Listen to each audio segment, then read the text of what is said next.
I don't really like that clap anyway, so I'm fine with this. You know, this is the welcome to Radio Free Nintendo for the second time today. It's March 12, 2026. Still, I am James Jones, joined today by Mr. Guillaume Vayette. Good evening, Mr. John Lindemann. Great to be here as always, James.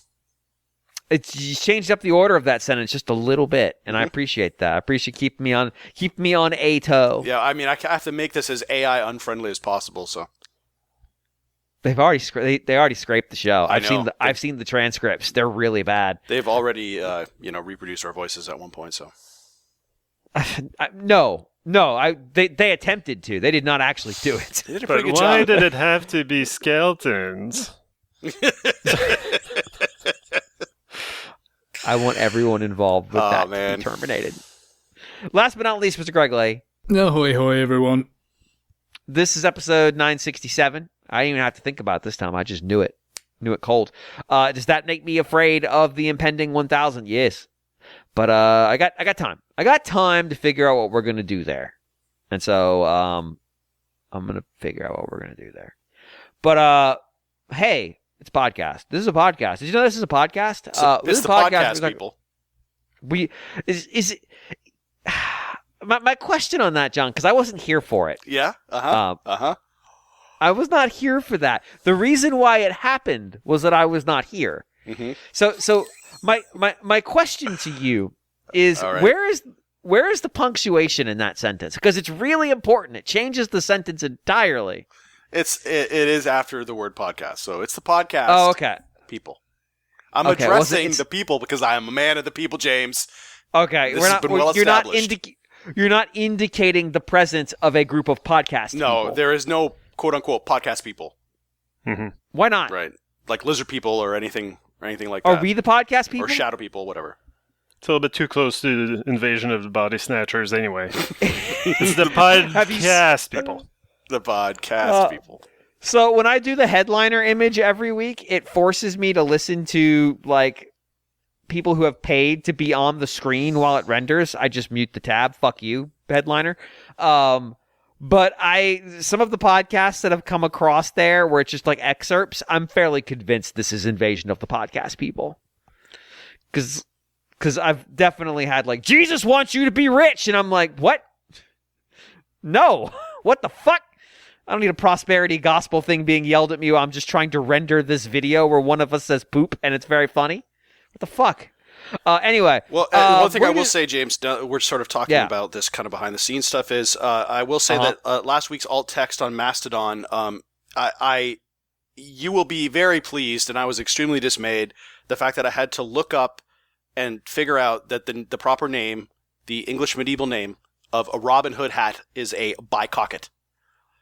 Because I had to describe that in your TSI image. So, you're welcome. Oh, this is better than I could have ever hoped for. Oh, everything. John just made my week. A parchment poster featuring a man with a golf shirt and a bicocket hat on the left. He's looking around a corner at an armored knight looking the other way. At the top is a proclamation reading, Burger Mirdas Hatad Hine. In the bottom right, there is another reading, Pilfer the Gold with this one odd brag, Leorn Payet Sob New. Whatever. But I'm like, I had to describe that hat to somebody. And I could have just said a Robin Hood hat. But since I'm here and my time is being wasted, I might as well go all in and find out what the proper word is for it. All right, please continue. I love the fact that the TSI image now wastes two people's time. Yeah, it's that's the thing. I just want mutually assured destruction. The agenda here is to expand it slowly to waste everyone's time. Yep, it's a bicocket hat. In case you're curious, the Old English there is town guards hate him. And of course, I'm disappointed that I didn't figure out that it was Old English because I would have translated it, and I would have hated myself for it, but I would have translated it. Of course, it was Old English. God damn it! And I believe Leorn hit so not is basically like learn how now. Okay. And brag, in case you couldn't figure it out from the I left everything in there so people could get the reference except the last word. Brag is trick. Okay. In Old English. This is one of the dumbest, but I appreciate it because it took me like 5 minutes to make. Yeah. Versus last week, where last week was, hold on, what was it? That was the one with that was the Lego Voyeurs one. Which I appreciated the alt text. A Lego man dressed as a thief stands outside a window of a suburban house at night, peering within. Inside, a young couple lays on the bed, cuddling, presumably pre-coitus, post-coitus. The entire scene. That's true. I didn't think, I didn't think it through completely. The entire scene is sexually charged. You did miss the detail, though, that the Lego man is standing on a Lego brick because he's too short to see in the window. I didn't see that. These are little things I miss sometimes. That image took an hour and a half to make. What a tremendous waste of time! It's a total calamity. It's all around. It's just unbelievable. I knew what I was gonna make, and it still took that long. Most of the time, I come in going, "What the fuck am I gonna do with it's Bokoblin time?" Jesus Christ! I just see it posted to Blue Sky, and I see the original post, and then I'm like, "Oh, what's the reply? Just lay it on me. What do I got to do this week? What do I got to make sense of?" And the thing is, it's like the more detail you add in these TSIs is like there's I have to describe that, and sometimes I'm just like, all right, and just like roll up my sleeves. I'm like, here we go, bicock it is. The best part is like the whole concept here was it should be fast. It used to just be I'd take like a screenshot from a game we talk about, but that doesn't make it stand out. Yeah. So, like, I was like, well, what's a way I can just find art assets quick? Well, everything's on WikiHow. But now it's turned into this, like, mutually assured hellscape where I just keep making them more and more complicated as I go. Yep. I mean, AC/DC Bass Thunderstruck took, like, an hour. It's just stupid. I didn't know what I wanted to do. I already knew what I wanted to do, and it took an hour. Yeah. This is the worst. It's never going to get better. There's legitimately 240 of these now, I think. Mm-hmm. I think like, because I've been making them since 2021. It's disgusting. I have every last one of them. It's disgusting. It's truly disgusting. Yeah, I get those things off of my phone immediately after I download them. And then sometimes I forget, and it's like, on Mastodon, there's been a couple of times where it's like I've gone like maybe 3 or 4 weeks without posting one. And then I had to download all of them at once, and I have like 4 or 5 of them sitting on my phone, and I'm like, oh man. This is like the best part is, as I've started deciding to write the articles now, as opposed to just giving a rundown of the show, that also takes forever. So I am continually finding ways to make my task here take longer. Yep. It's truly the dumbest timeline I have created for myself. Mm-hmm. But occasionally. We create art. Yeah. And, like, sometimes you suffer for your art. And how? Wiki. And sometimes you suffer just because you hate yourself. Mm-hmm. I still think I'm seeing Double 4 Virtual Boys is the best one I've ever done. I think that is deeply, very pleased with that one in a lot of different ways, because there's a lot of work that went into that one. That was a hard one. Yeah. I do like when the joke didn't land and I read John's Mastodon alt text and I'm like, oh, he didn't get this one at all. The Soul Calibur one, he didn't get it. Yeah, some of them it depends because some of them I can't necessarily connect what we talked about on the podcast in terms of just kind of like not even like particular topics, but like there's usually a meta involved, and if I forget that meta, then it makes it hard. Where did this come from? Yeah. Yep. The Soul Calibur one I liked because I was just trying to use assets from WikiHow exclusively to try to represent the characters in Soul Calibur. Yeah. Which was actually pretty fun. Mm-hmm. Speaking of pretty fun, hey, you know what's fun? Video games. Not always. Most of the time. We have some video games. In fact, I am going to talk about a video game. A video game I have been playing that, in fact, I suspect a lot of our audience has also been playing. And that is the surprise hit Pokopia. So yeah, I got this Sunday, and I'm spent a ton of time with it because it is all right. So like I'm trying to give some context here. So one, this game sold 2.2 million copies in 4 days. So I'm suspecting a lot of our audience has already played some of it. So I'll be a little brief on the intro. If you haven't seen any of the promotion for this, I don't know how. It is a town builder, Animal Crossing, Dragon Quest Builders like, from the Dragon Quest Builders development team, where you play as a Ditto in a ruined town, really it's a ruined region, and is pockmarked with towns, and Ditto has decided to take the form of a human, but not entirely, as Ditto does stuff to try to improve the area and make it feel more like when the humans were around. Other Pokemon start to show up, and they too give Ditto some of their powers.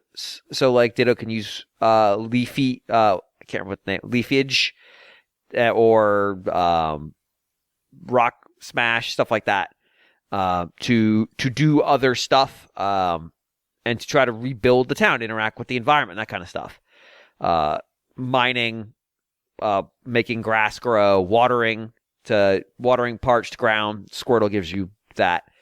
And so there's this like process of improving the environment as best you can. That draws in some early Pokemon. They give you access to stuff that can let you do more to the environment, let you build more things, let you craft more solutions, and then you slowly start to expand your capability, and you start attracting more and more Pokemon who assist you in doing that, and you get access to more stuff, and you can start to move to new areas. This is very Dragon Quest Builders-y.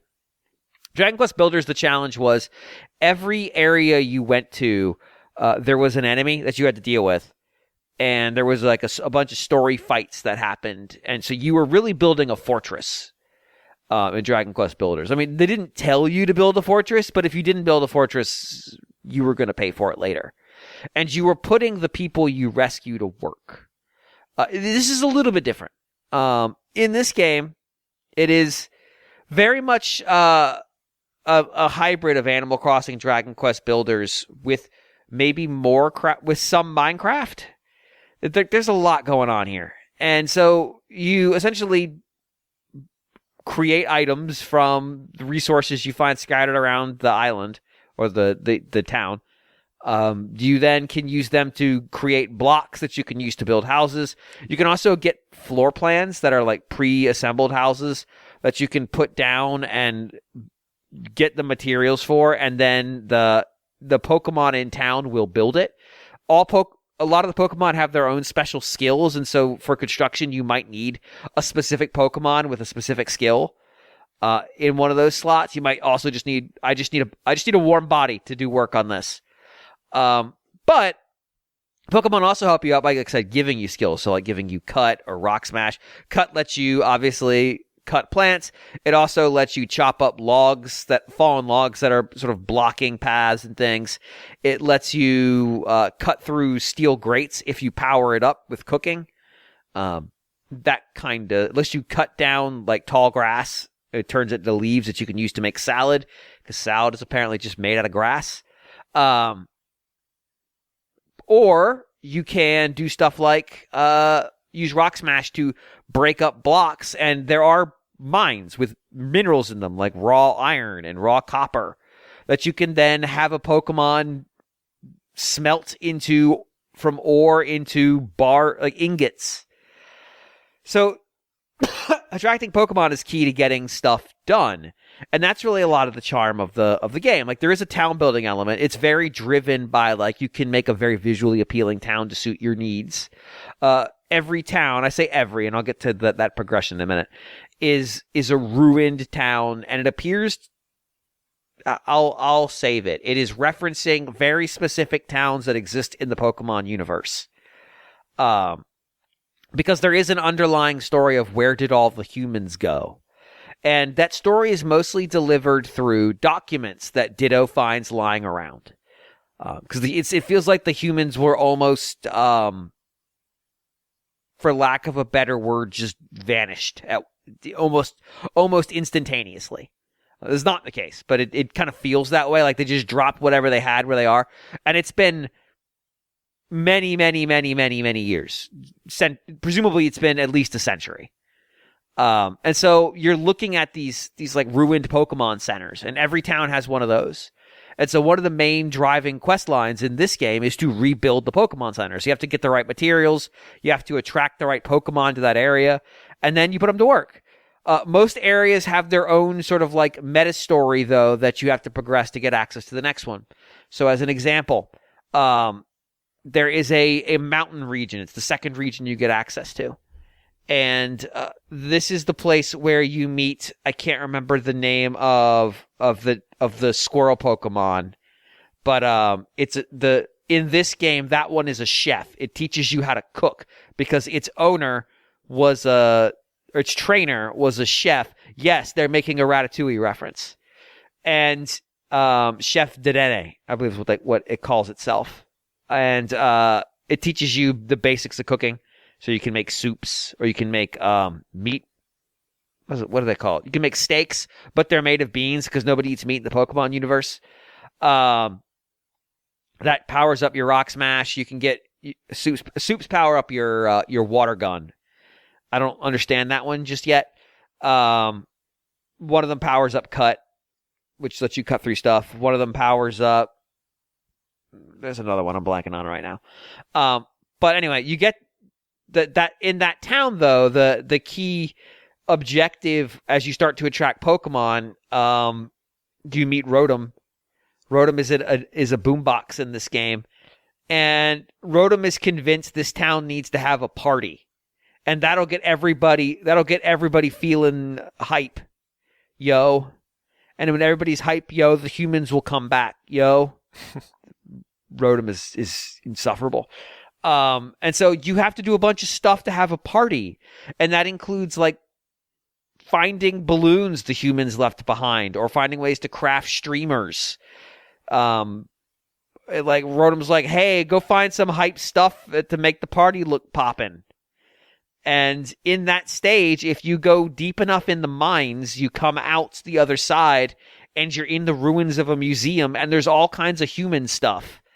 And you're, the person who's sort of like giving you most of the quest and driving the story, Professor Tangrowth, who's the first Pokemon you meet and has been on this island by himself for a long time, suggests that seeing human artifacts might remind the Pokemon of better times and get them hype. So I just raided the museum and brought a bunch of shit back. And so like I had to find music, and then Rotom's like, hey, this party's starting to hop, but why don't you bring me someone who's got good dances? And he wants me to summon Ludicolo. So how you get a Pokemon is the game will give you, it calls them habitats. And it's essentially a 2x6 block of ground squares, because the entire game is a grid. And it shows you a configuration of them. So a good example might be tree-shaded high grass. So what it shows you, it'll show you a tree, and then it'll show you 4 patches of high grass in front of it. So all you need to do is you need to put 4 patches of high grass around a tree. That's it. It doesn't have to be in the exact formation they have it in the image, but they do have to be in kind of like a 2x6 square box. If you make that, you create the habitat. And then each habitat has one or more types of Pokemon that might show up in it. Just like if you're walking around in the high grass in a Pokemon game. When it gives you one explicitly like that, you will get that Pokemon to show up very soon. But there are rare ones that take more time to show up. You only ever get one of any one Pokemon. You're not going to have a situation where you've got like 20 Dittos or 20 Squirtles running around. But Ludicolo's was it wanted 4 floating lily pads along the coastline of a lake. So I did that, and sure enough, showed up a little bit later, ran over to Rotom and started dancing like an idiot. But that made the party hype, and then we had a big party. And then that was basically the end of that area. Now, you can keep building in that area. You can keep exploring. You can keep drawing new Pokemon in by making habitats. You can start building houses. You can give the Pokemon tasks. So construction projects where you have one of those formats. You have to drag Pokemon over to it and say, like, I want you to build this. These often run overnight because the game is running on a real-time clock, just like Pokemon Gold and Silver to keep the references going. And it'll be like, hey, it'll be done tomorrow. Some smaller projects will be built faster, but it seems like pretty much everything it'll be built tomorrow. And so you assemble the materials, assemble the Pokemon, let them build. But you can also give Pokemon tasks like, actually the Penny Arcade did this week, which I thought was very funny. I was having the exact same problem. To make bricks, which I didn't really need until I got to the third town, where a lot of the build projects wanted bricks. You have to mine soft clay, which you get from an area from a story sequence. And then you have to bring it to a fire-type Pokemon and give them 10 pieces of soft clay, and they will spit out 20 bricks. This takes real time. So I gave Charmander 10 pieces of clay, and then that motherfucker wandered off, and I couldn't find him to collect my bricks. I'm not mad, but he still has them. It's like, you could also be talking about cocaine here. As who says I'm not? Where are my bricks, Charmander? Where are my bricks? Who says I'm not? In their case, I'm gonna read it because it's amazing. They describe in Pokopia, your Pokemon are kind of like workbenches, but they don't stay where you leave them. I needed to make bricks, so I had to wander all around my island looking for this weird hot bird, and it's Torchic. So he just stuck it in a pit. And I was thinking about doing that before I saw this comic, of putting Charmander in a fucking pit so I don't have to go look for his ass all the time. I haven't done that yet. We might. The smelting requires a blast furnace, and the blast furnaces are in the caves, which means I need to drag Pokemon into the cave and go, just fucking work the blast furnace. For God's sake. Now, I really enjoy this game. It's really like a fun experience of just town building and like trying to figure out what I need to do to try to restore the town to operating and trying to figure out where stuff is and just exploring, because it does a really good job of like hiding things that are interesting. So as an example, I'm in the third area now, which is a coastal. I could tell you the name of the city, but I won't. It's a coastal city. And it's got a lot of little islets in it that make up the city. And the problem is all the bridges over the years, have broken down. So you can't really get to between these islands.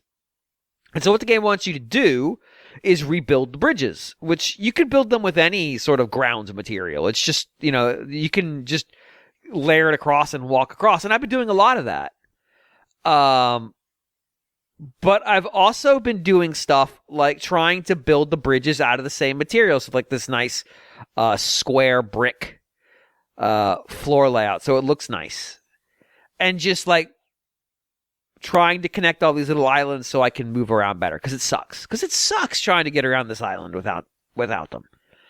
And I spend a lot of time just trying to straighten up the island because it's covered in sand from all the years and garbage and like fallen trees and shit. So I'm just like there's a handful of Pokemon in this town that I've basically just been ignoring since I got there, because all I'm doing is cleaning and straightening up and exploring and finding stuff. And like, hey, this wall looks weird. Like, I've been looking at a cliff face and part of it doesn't look like it's made out of the same material as the rest of it. Maybe I should try to punch my way through it. And I do. And I punch 2 bricks out, and on the other side, I see the sleeping face of Mosslack staring at me in his little prison. And I'm like, oh, hi, how are you? I go dig him out, and he's asleep, so he's still there. But there is a lot of just like, hey, this game's going to reward you for exploring the sandboxes we put you in. And then when you finish up an area, relatively quickly you can get through an area. It lets you go to the next one, and how it gates the areas off is it's just like a Pokemon game, particularly like the Game Boy ones, hint, where, when you cross between the routes, there would be like a house that you passed through. It literally has those, and until you've completed the story for an area, you can't go to the next one. He'll go there, and he'll ask you to see your Pokedex, and it'll say you're not a strong enough Pokemon trainer. I've said it, but I want to reiterate. This is Dragon Quest Builders plus Animal Crossing plus Minecraft. It's got Minecraft mining and crafting all over it, including things like electricity. So like there are things that create power, and you can run electrical lines to power up things that use power. The villagers, the Pokemon, are Animal Crossing villagers. I mean, they are so fucking like Animal Crossing villagers. As an example, I am in the starting area trying to build some stuff, trying to clean up this area, trying to rebuild the road because the road's overrun. And I am neck deep in this process. I've been doing it for a while. And all of a sudden, I see Squirtle tottering over to me, screaming, "Hey, Ditto, hey, Ditto." So I drop what I'm doing because I know this is going to be a waste of my time. I walk over there and talk to it, thinking, oh, God, here we go. "Hey, you've been working really hard. We appreciate the hard work you've done for everyone here. I got you a gift." I reaches back and he hands me something. And it says, "You got 1 stick." And I'm like, you absolute fucker. I have an inventory with 97 sticks in it. I don't need you to bring me a stick. And I go back to work. And then 5 minutes later, Bulbasaur runs up and tells me he wants a new place to sleep because his grass bed isn't very comfortable. So I go make him a bed to try to make town better.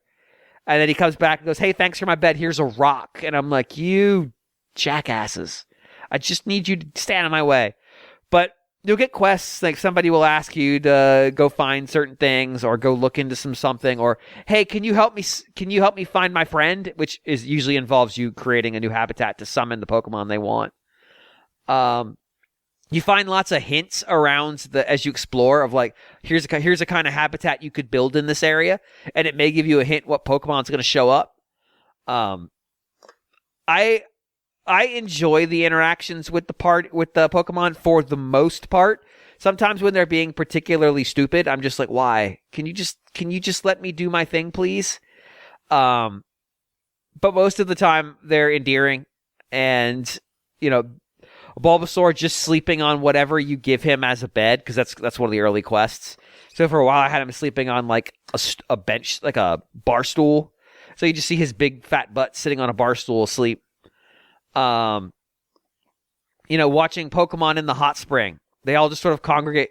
I come into town after being in the mines for a while because I've laid minecart track all the way through the mine. So I can roll all the way through it. I can get into the volcano. I get to the museum. I come back out town the other side. Works out great. I'm in there delving like a fucking dwarf. And I go into the mine, I do a bunch of work, and I ride my minecart back. And no one's in town at all. And I'm like, where? Except for Tangrowth, because he's always right outside the Pokemon Center. And I'm like, where the fuck did everybody go? And I start wandering around looking for them. They're all in the hot spring. Just having a grand old time while I'm busy trying to rebuild their town. I'm just so mad. I'm so mad all the time at these idiots. But at the same time, it's funny. Like that, you'll see them interacting. That can be very fun. I actually really enjoy the like, it is stupid, but I enjoy it anyway. Like when they start acting like weird children. How do they interact? It's a lot like Animal Crossing when you see two characters interact. They walk into each other, they make noises, they sort of pantomime at one another. Yeah. And then if you talk to them, they'll be like, "Boy, I sure love Bulbasaur. He's a great guy." And I'm like, really? Because he's fucking asleep all the time. But I actually found that their sort of like goofiness is enjoyable. Building the town I really like. The quests have been decent. But like I really enjoy Dragon Quest Builders, and this gives you a lot of that. You don't have to build houses from a plan. Like I said, you can just build block houses. I've done a few of those. I've started moving people out of their habitats because that's their house when they start, and moving them into buildings. Mostly I'm doing that so I can redevelop their neighborhood. I'm going to plow it under. But right now, I'm just trying to make, like, I spent hours yesterday just sort of wandering around this third area, like building bridges so I can navigate it more cleanly, and trying to run electrical lights to the power grid so I can get some lighting in there. I didn't really interact with Pokemon at all. And I stopped a bunch of flooding because there's a bunch of levees and they had all failed. So I was like rebuilding the levees so the water wouldn't flood over the ground. And I ended up causing a lot of Pokemon to come just for that because their habitat was already built. It was just underwater. And so that caused them to show up. But I don't think I talked to the first Pokemon there, which is a Meowth, for like an hour. I just walked past it over and over again. Like, nope, not interested. I got more work to do over here. Combining elements to make stuff in a very Minecraft sort of way is nice. Everything has a formula, though, so you don't have to know this. This is the Dragon Quest Builders engine, so like if you played that, this is exactly the same thing. I really like this game, and it's doing really well, and it's fun. There's definitely stuff that's annoying. Having to try to track people down is a pain in the ass. There are mechanisms to summon them, but it's not instantaneous. You can quick travel between towns because you can only have one home in each town, and you can quick travel to your home. So once you've got a home established in each town, you can then jump to those different towns, which is nice. Because a lot of times I have to go cook, and right now the only place I have a full suite of cooking tools is in the mountains. So I jump to my house in the mountains, which is right next to the cooking equipment, go cook. To get those power-up items, and then jump back to where I was and get back to work. If I need to have materials processed and the person to do it's not here, it makes it easy to jump there. There's all kinds of things you can just find. So, in a very Animal Crossing way, every day there will be spots on the ground that show up that are glowing, and if you break them open, you'll get one of a few different types of things. You'll get like human relics, which are they're shown as tin cans, but Tangrowth can tell you what they actually are. So it'll be like, oh, this is a human's blue star lamp, and sure enough, it's a lamp. It's a blue star. Not that you could tell that for some reason. Kind of like Blathers with the fossils. Unlike Blathers with the fossils are in the ground. You just know what they are as soon as you pull them out. There is a environment, a habitat that is building the full like T-Rex looking fossil, and I've never been able to find the tail. It has been driving me crazy.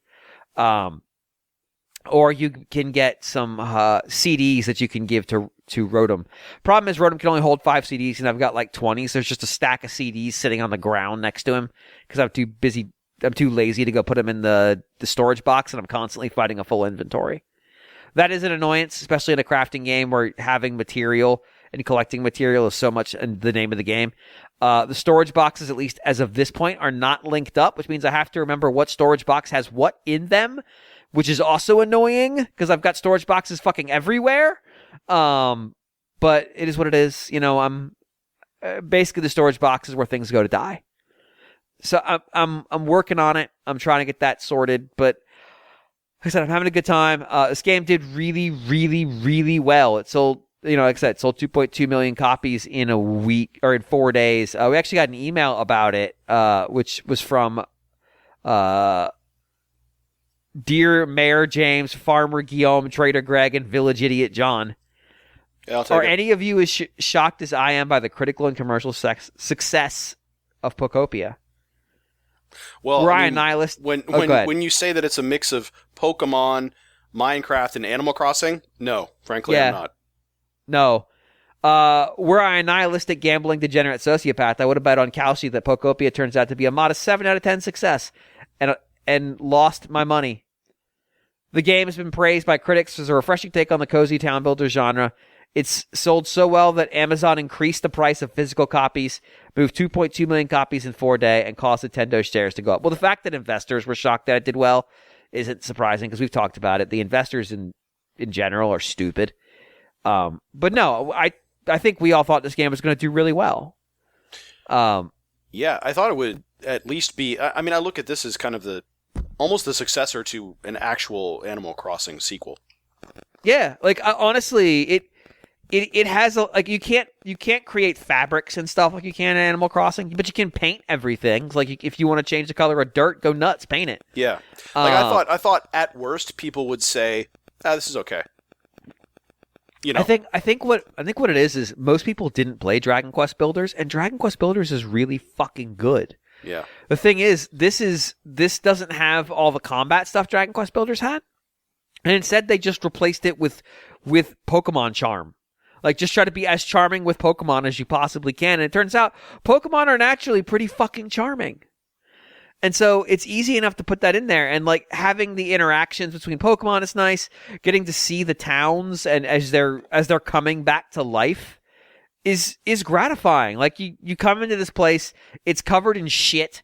The roads have been destroyed. The buildings are in ruins. And it's dead. And then when you leave, it's verdant green. It's full of Pokemon running around just doing stuff.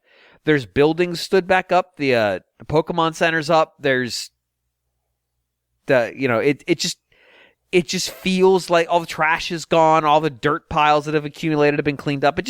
There's a nice sense of like, I'm making this better. Is this one spot the way I want it to be? No? Well, then let's enhance it a little bit. Yeah, I mean, just looking on Metacritic, Dragon Quest Builders, it got an 83, and Dragon Quest Builders 2 got an 86 on Metacritic. Yeah, they're really, really, if you haven't played them, they're really good. Yeah. They're really good. And this, it not having the combat stuff is definitely it does feel like it's missing some kind of peril because there really isn't one. But it's still really good, and like I'm having a really good time with it. And I think people who were like, "Oh, this is an amazing game. I've never seen anything like it." It's like, well, no, you just didn't play Dragon Quest Builders. This is Dragon Quest Builders as fuck. But without I need to have all of my towns be fucking fortresses, which is the Dragon Quest Builder. The Dragon Quest Builder way is how big can I make these walls? How tall can these walls go? How thick can they be? It's like Iron Age Babylon. They're like the 22-foot thick walls of Dragon Quest Builders. It's like, I don't want to deal with you. I'm going to build this 3-cubit thick wall. Mm-hmm. There's none of that. There's no threat. This is really funny. I'm just looking at some of the reviews here on Metacritic for it, and the one person says, Pokemon Pokopia is a wholesome management building and cooperative experience that blends ideas from Animal Crossing, Minecraft, and Dragon Quest Builders. Yeah, it does. It sure does. It's exactly what you said. Yeah, I mean it's so on the nose, and it feels like it leans more into the Minecraft than Builders did. But Builders had a lot of that. But like what it does do is the world just feels better. Like there's a ton of terrain difference. Like if you like exploring areas, this game will give it to you. The island area I'm in, there's a bunch of islands. There's a bunch of coastlines, and shit's happening along the coastlines. There's a bunch of ruined, like, resort tikis. Tikis. Fuck, I can't remember what they're called. But, like, the open-air gazebos. Yeah. Yeah. And, you can explore those. They're covered in sand and shit. But there's also a big mountain range. Like, the city's flanked by a mountain range. You go explore up there, and you find stuff. Like I said, you find, hey, this spot of the mountain looks discolored. It's made of a material that's easier to break than the mountain. Let's see what happens when I break it. And maybe you fall into a cave. Maybe you accidentally uncover what appears to be an ancient subway station, and there's a bunch of unknown symbols on the wall. And it turns out you find unknown blocks underground every so often, and you take them back there and put them with the matching letter, and it's making a design. Maybe you dig into the wall and you find an onyx who's trapped and can't get out. And so you have to make it rain so the ground is soft enough for him to push his way out of it. Or you find sleeping munchlax by accident. Or you find a room that's been buried with an important story note written by somebody from, quote, Team R. It gives you some background, or you find a recipe, or you find a picture, which if you have pictures and you have a Pokemon Center, you can take pictures to the Pokemon Center and they'll reproduce the item in the picture for you, or whatever. Like, it rewards exploration. In fact, it demands exploration in some cases. In one case, I thought the wall looked weird, but I'd walked past this wall a million times. And so finally I just like, I'm going to punch my way through that wall. And it's a big mountain. I was like, we'll see what. I mean, at worst, I dig into the mountain and I find some iron ore and I dig it out. And I punched through, and immediately I saw daylight. And I'm like, well, that's weird. There's a whole to give us our first Simpsons reference. If you remember the one where they went to Japan and they spent that was King of the Hill one where they spent the entire time in the foyer. But essentially, like it turns out there was a whole second part of this island that I didn't know about. I was like, oh God, there's all kinds of shit back here. And I just started cleaning that area up too, because this area needs to be clean also. I would say my first and second towns are pretty much they're coming along quite well. The third town is still a disaster. Like I said, the game works in real world time, so it can be frustrating getting all your Pokemon on a building task and being like, come back tomorrow. I do wonder if this is a deliberate thing to just sort of like try to keep you from playing this game for hours and hours and hours and hours straight. Because I feel like they would think you probably don't benefit from that. There is an exhaustion meter. You can refill it with food. Trying to think what else I want to mention. Every time Ditto reads like a story from the past, it gets inspired for new clothes or new hair, and it'll be like, do you want to keep your hair like this? Because Ditto's just transforming into these different outfits. I thought that was kind of fun. I suppose you haven't done any of the co-op online or anything. No, right? No, I haven't. Yeah. I've been to the co-op town. Mm-hmm. Like I found it by accident. But I haven't really done that much there. I've got a couple Pokemon there. I haven't really worked that space, and I haven't had anybody in yet. I really enjoy it. It's got a lot going on. It takes a while sometimes to do stuff, and the inventory management can be a pain in the ass. But I found it's a great time sink. Yeah, but it sounds like there's more purpose in it than Animal Crossing, because Animal Crossing, really the hook with that game is just managing day to day, right? Like not necessarily how long you play, but consistent playing is what you benefit from. But this seems like you do benefit from actually putting more time into it. It's not just hey, play for an hour and then come back tomorrow at this time because you get something. Yeah, exactly. And that's sort of the thing. It's like because all these areas have their own story, you can just mainline the story. I'm just sort of letting the story happen as it goes. And so, like, if I trigger the story by doing whatever, that's cool. I'm glad we did that. I'm just having a lot of fun with it. I'm just having a lot of fun messing around with the town and trying to get as many Pokemon there as I can. You get rewarded because the PCs in the Pokemon Center still work. And apparently the humans, before they disappeared, were trying to make the world a better place for Pokemon because things were really, really bad. And so the PCs are programmed to give you money for completing challenges that improve the environment. And the PCs will take that money to sell you items and recipes. And so by reactivating these things, Ditto's been able to do the stuff that was originally intended for humans before all the humans went away. At this point, I think I just got lucky and stumbled across a piece of text that tells me what happened to the humans. So I know where the humans are. But I could totally see them wanting to string that information out a little bit longer. The other interesting thing is that none of the Pokemon can read. So, like, you're holding this note and Ditto is staring at it, and Professor Tangrowth goes, I wonder if this tells us where the humans are. Too bad no Pokemon can read. And I'm like, cool. Well, it's fair. It's fair. It is fun watching, not Gyarados, Onyx just sort of like slither around town and have Bonsly run up and they have this conversation. And I'm like, what are these two idiots talking about? What could they possibly be talking about? But yeah, it's fun. It's really good. They did a great job with it. The Dragon Quest Builders is a great game. This is a great game. Super thrilled with it. Probably won't talk about it again unless I get something really shocking happens. But I like the storytelling they're doing here. I like what they've set up. Knowing what happened to the humans and knowing where we are geographically in the Pokemon world makes me excited for some of the other towns that we're probably going to get to see. So maybe I should just try to get through I've been in the third town for hours, and I've done fuck all. I've done cleanup, and I've done turning the electricity back on, and that is it. I should probably try to start advancing the story so I can, do something, because I'd love to see what the other towns are. They'll still be there. Let's see. That's all I've got for today. So I will turn it over to Guillaume. Yeah. Who also has a new game. Yeah, I've got 3 new games.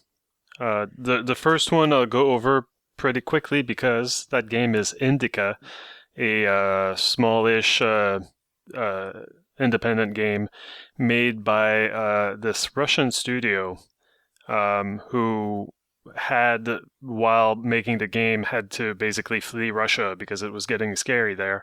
And they fled to Kazakhstan, and at some point I think that they pledged that they would give some of the proceeds from the sales of the game to charities against the war in Ukraine. So anyway, so that's the background for it. But Indika is this very striking icon that I've had on my on my Xbox for a long time. I played it on Xbox. It was on Game Pass. And it's striking because it's basically like this picture of this kind of put-upon looking nun, kind of a young woman, surrounded by a crowd of older nuns, all seemingly laughing at her, all with halos around their heads, yellow halos around their heads. And Indika does not have a halo, and she seems very sad about that or something. It's a game set in late 19th century Russia, according to Wikipedia. Well, I had to consult Wikipedia afterwards because the game does not go out of its way to place to explain its setting to you. Like they probably wanted people to go and look it up themselves afterwards. So yeah, late century, 19th century Russia. She's an Eastern Orthodox nun, and she is put upon. Like the other nuns don't like her. They make her do these very kind of menial tasks, and then kind of, like, oh, go fetch water. Okay, we need 5 pails of water. So you go, to the well, and then you carry it back, and you go to the well again, you carry it back. You've got a points counter at the top of the screen, and it goes up by a little bit every time that you do go get water. And eventually the head nun is like, oh, she brought water, and like she just kicks the water that you brought, and you lose your points, and it was all for nothing. So they really, really don't like you. The Indika has more issues than just not being liked. She also hears voices, and this voice might be the devil itself. And so a lot of the game, when you're walking around, that's kind of a walking simulator in a way, but it does have, some platforming and some puzzles. So yeah, it's more than that. But a lot of the game, you are just like traversing late 19th century Russia in the winter. It does not look hospitable. No, it's not. There's war going around you. There are people shooting each other. Eventually, you are given the mission of bringing this letter to this priest. And so you go on your quest. Very quickly, you are witness to people shooting at each other. You help this man Ilya escape death, because these other people were going to shoot him. I'm not clear who Ilya is and in what conflict he's in. That's about that's my level of understanding of late 19th century. What years did you said late 19th century? Yeah. Anyway, I would have to do a whole lot more research than I've actually done to really set the stage here. But basically, you help get him to see to this. it's unclear for most of the game what the cadets are. I looked it up online. It doesn't seem to be anything outside of this game, and people playing the game were very unclear about the nature of the cadets. But the cadets is basically this religious relic that's traveling from place to place. It's supposed to grant miracles, basically. So he's on a quest to see the cadet to heal his arm. He says that God talked to him. His arm is in a bandage. He can't really use it. It's it's completely unusable, and it should be gangrenous. But somehow, it smells bad. But somehow, like, he's had it for like 5 days, and it's not, getting worse. And so he says that that's a sign from God that, like God is helping him by basically saving his arm. But Indika always, is used to arguing with the voice in her head, argues with him about matters of philosophy and religion, and like, okay, so God is healing your arm, but only halfway, like he can't just give you a nice working arm, and instead, like, he's just holding off the gangrene, like. And so a lot of the game is crossing dreary Russian environments, solving some light puzzles, arguing about philosophy, or watching Indika arguing about religion with either Satan or this Ilya guy. It is very interesting. Like, it is like there are some fun conversations that she has with Satan, who is like, well, like, he's trying to get her to read the letter that she's transporting, and she's like, well, that would be a sin, and so they get into this whole, like, the kind of the transactional nature of, like, sins and forgiveness in the Russian Orthodox Church, and how, like, she's like, well, yeah, killing someone is worse than reading a letter. It's a worse sin. And so, like, okay, so Satan is like, okay, you can count these then. So let's say a mailman loses a whole bunch of, his whole bag of letters, then he's essentially as bad as a murderer. That's kind of the kind of stuff that the game gets into. You are following, like, it's a very nice looking game in I think the Unreal Engine. Like, everything looks like real people, except that sometimes you do get into a kind of a 2D video game world when you go into, you find out more about Indika's past. There is a scoring system, as I mentioned, but the game eventually, one of the loading screens tells you, like, well, the points don't matter, actually, don't worry about it. Nice. Sometimes some of the puzzles involve Satan just, like, screaming stuff at you and just undermining your self-esteem and sowing doubt.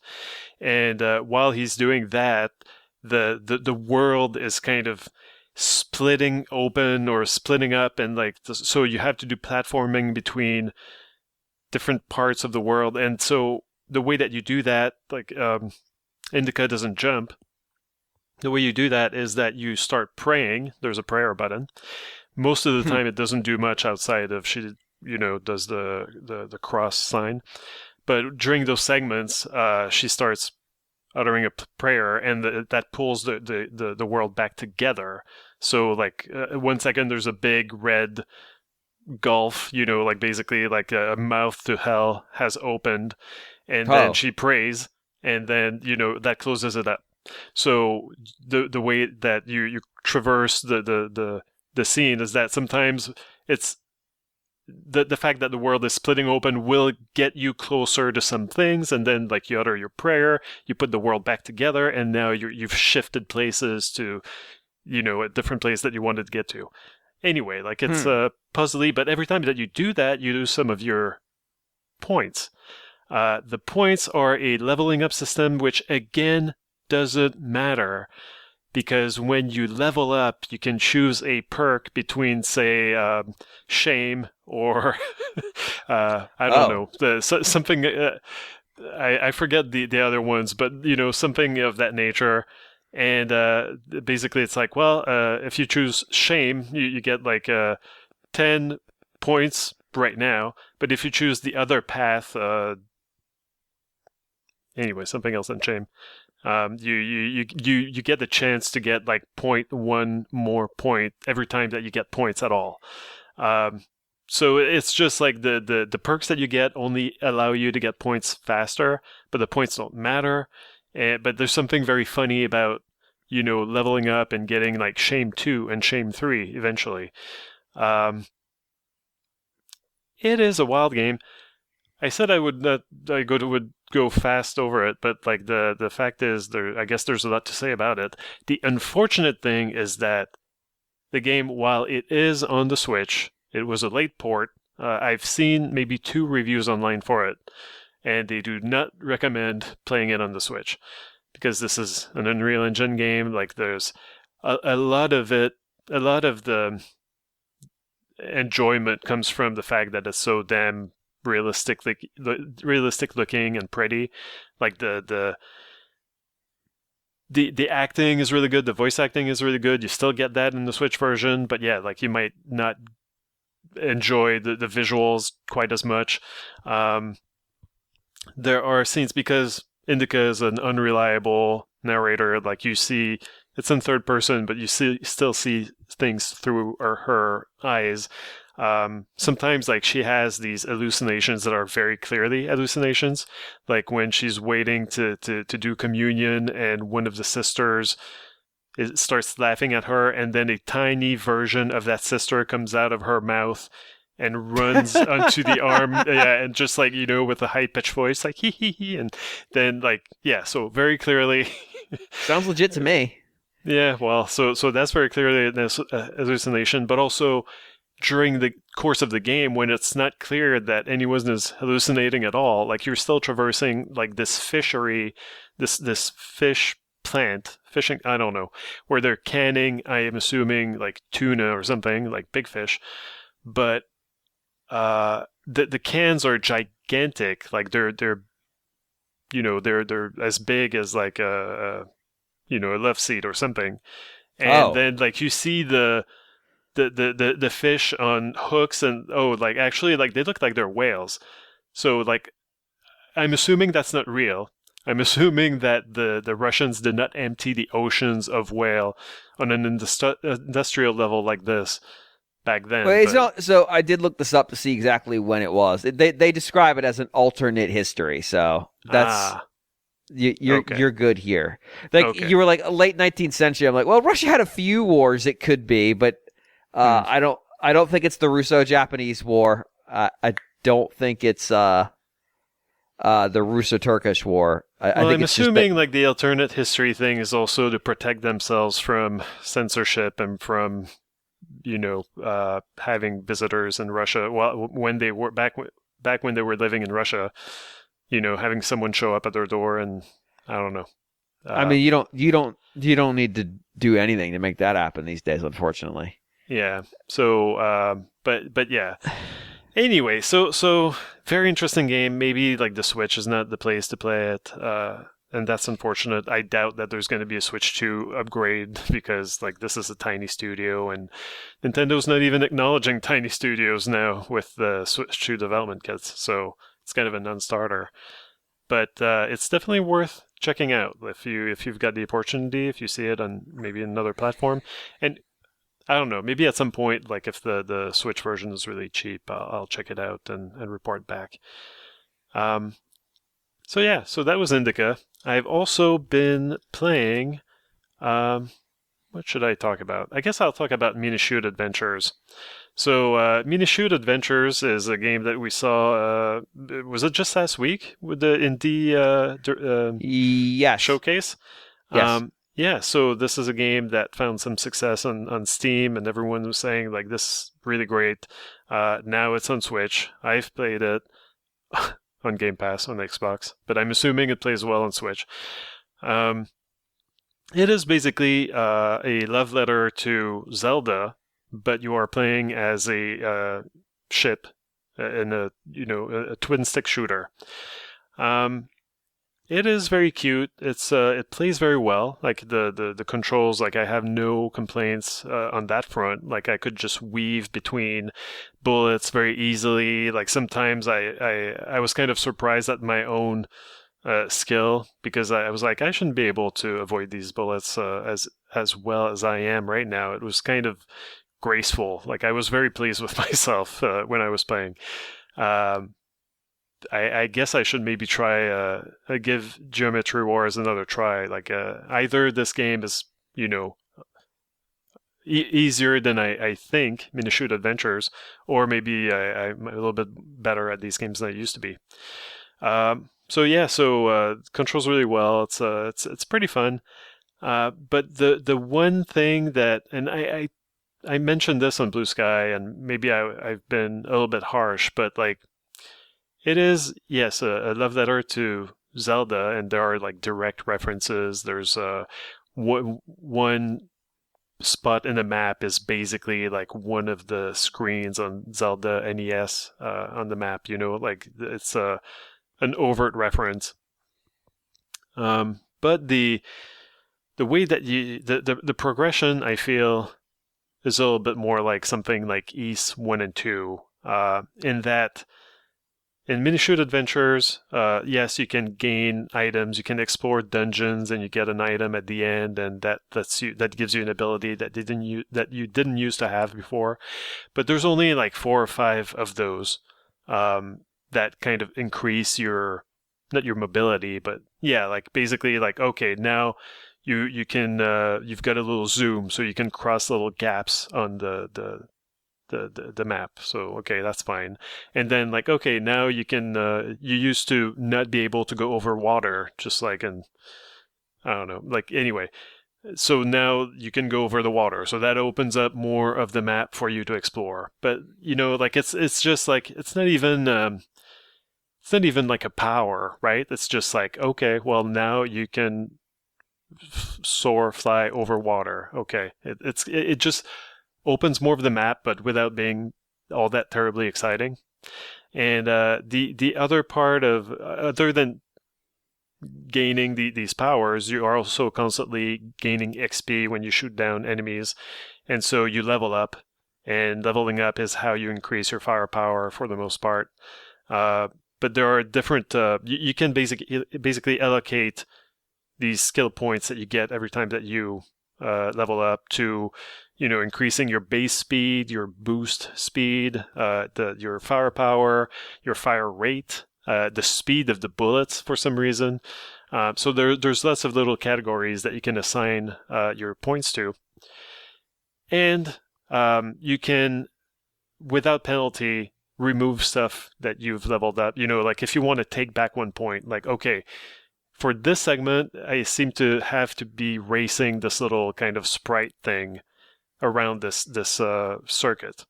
So you can remove your points from the firepower and just put everything into your speed, and so that's going to help you win this race. But yeah, all that stuff is kind of dependent on you shooting down lots and lots of enemies and kind of like farming a lot of XP to be able to put points into these attributes that you have. So I guess that's where the comparison that I'm drawing with Ys Book 1 and 2 is. Like in Ys, basically the bosses are damage sponges until they're not. You level up, and okay, now finally, like you don't do a dent of damage into like this one boss, but then you level up once, and now okay, like it's much easier. Actually, now I have a chance to finish this boss fight. And I find that Minishoot Adventures, for a big part of the game, is a little bit like that. You kind of wander around the map. You might be trying to find dungeons and secrets and stuff like that, but mostly you're shooting down enemies and kind of leveling up, and that's where most of the progress you're making is coming from.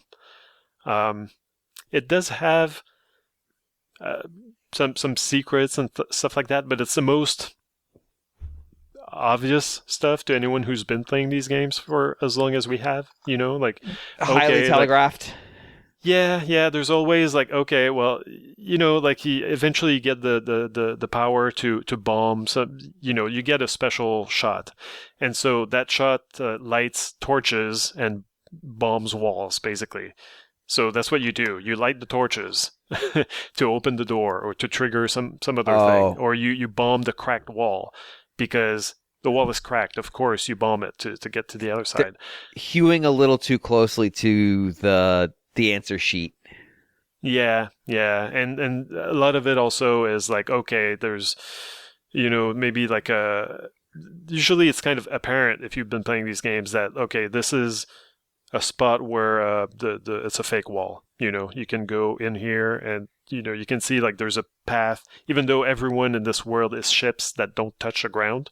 Apparently they still tamp down a path. And so anyway, like there are environmental clues to show you where the invisible walls are, and I never really felt like I was like thinking about it, or like there was always, I felt like, yeah, I've played this before. I know exactly what you want me to do because it's all been done before.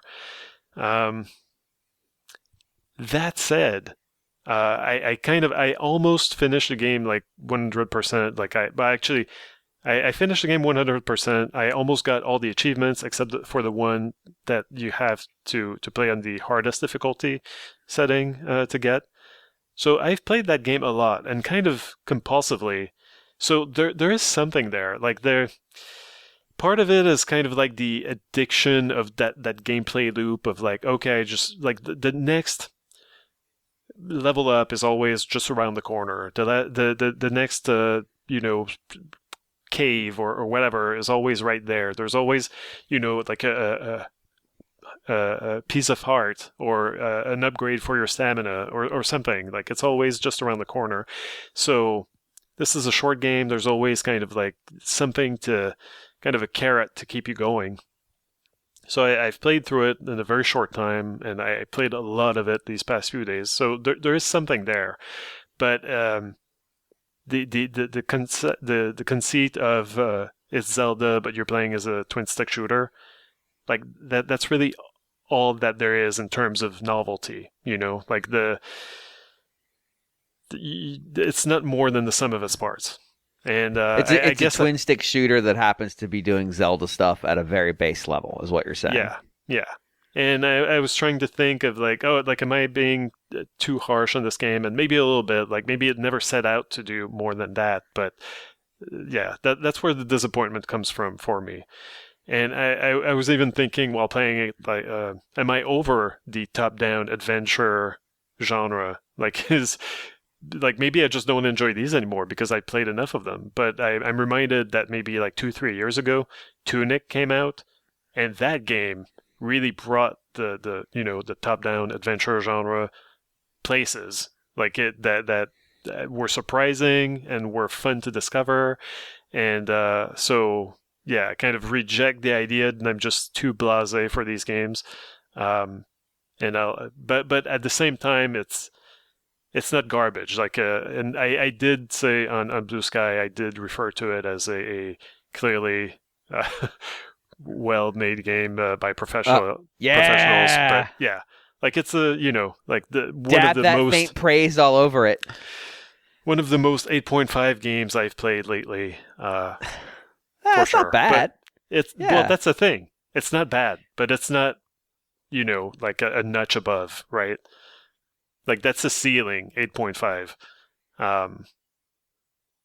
Anyway, so yeah, I enjoyed it, but at the same time, I don't think it's going to stay with me, and I don't think it's going to end up in my top 5 of the year unless I have a really bad year. Yeah, and that's basically it. Like I played this collection of games called Operation Night Strikers, which maybe I'll talk about again, but maybe not.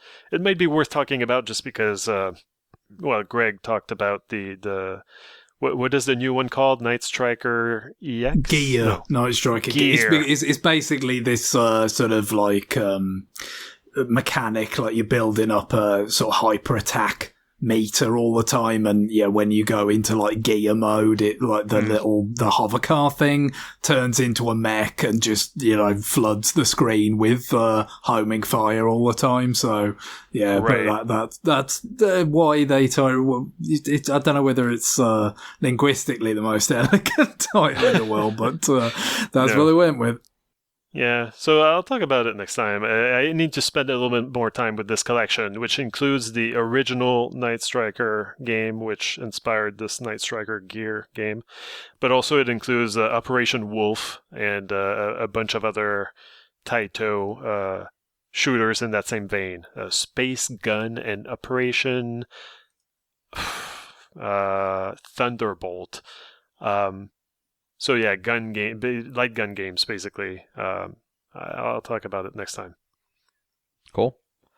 Why don't we take a break here? We come back. We'll do a little bit more new business and a listener mail or two. Does that sound good to y'all? Yeah. Indeed. Cool. All right. We will be right back.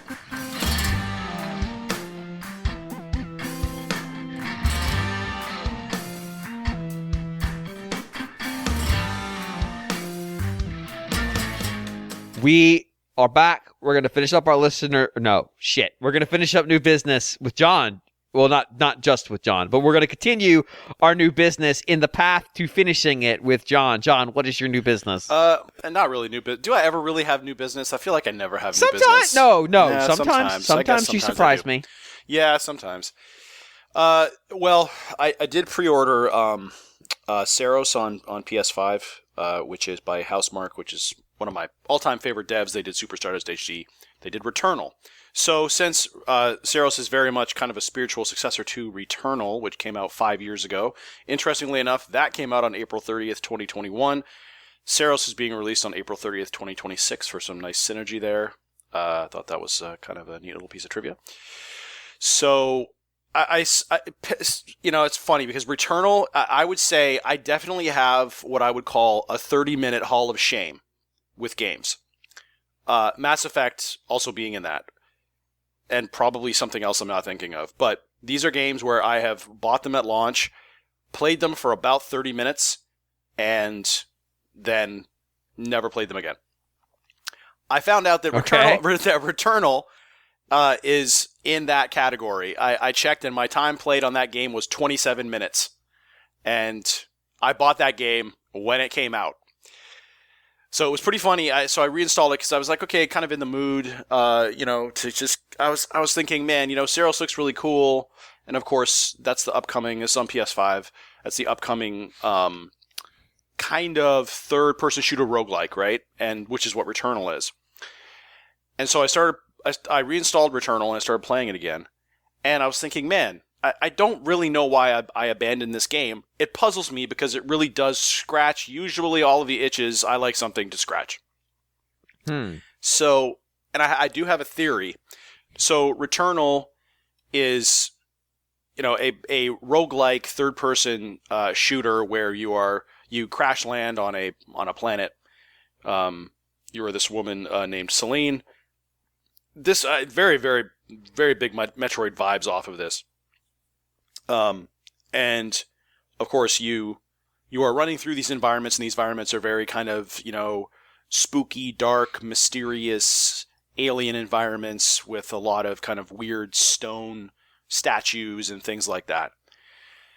And, just like any other roguelike, you get permanent power-ups, you get temporary power-ups, and you go as far as you can go in a run, and then when you die, you eventually get to something that you don't have the permanent power-ups to really take out, and you start over and you start back at your ship and you do it all over again, and the world around you changes. So part of the intrigue in this game is figuring out what's going on with the world, why it's always changing like this, why you're kind of being resurrected over and over again, etc.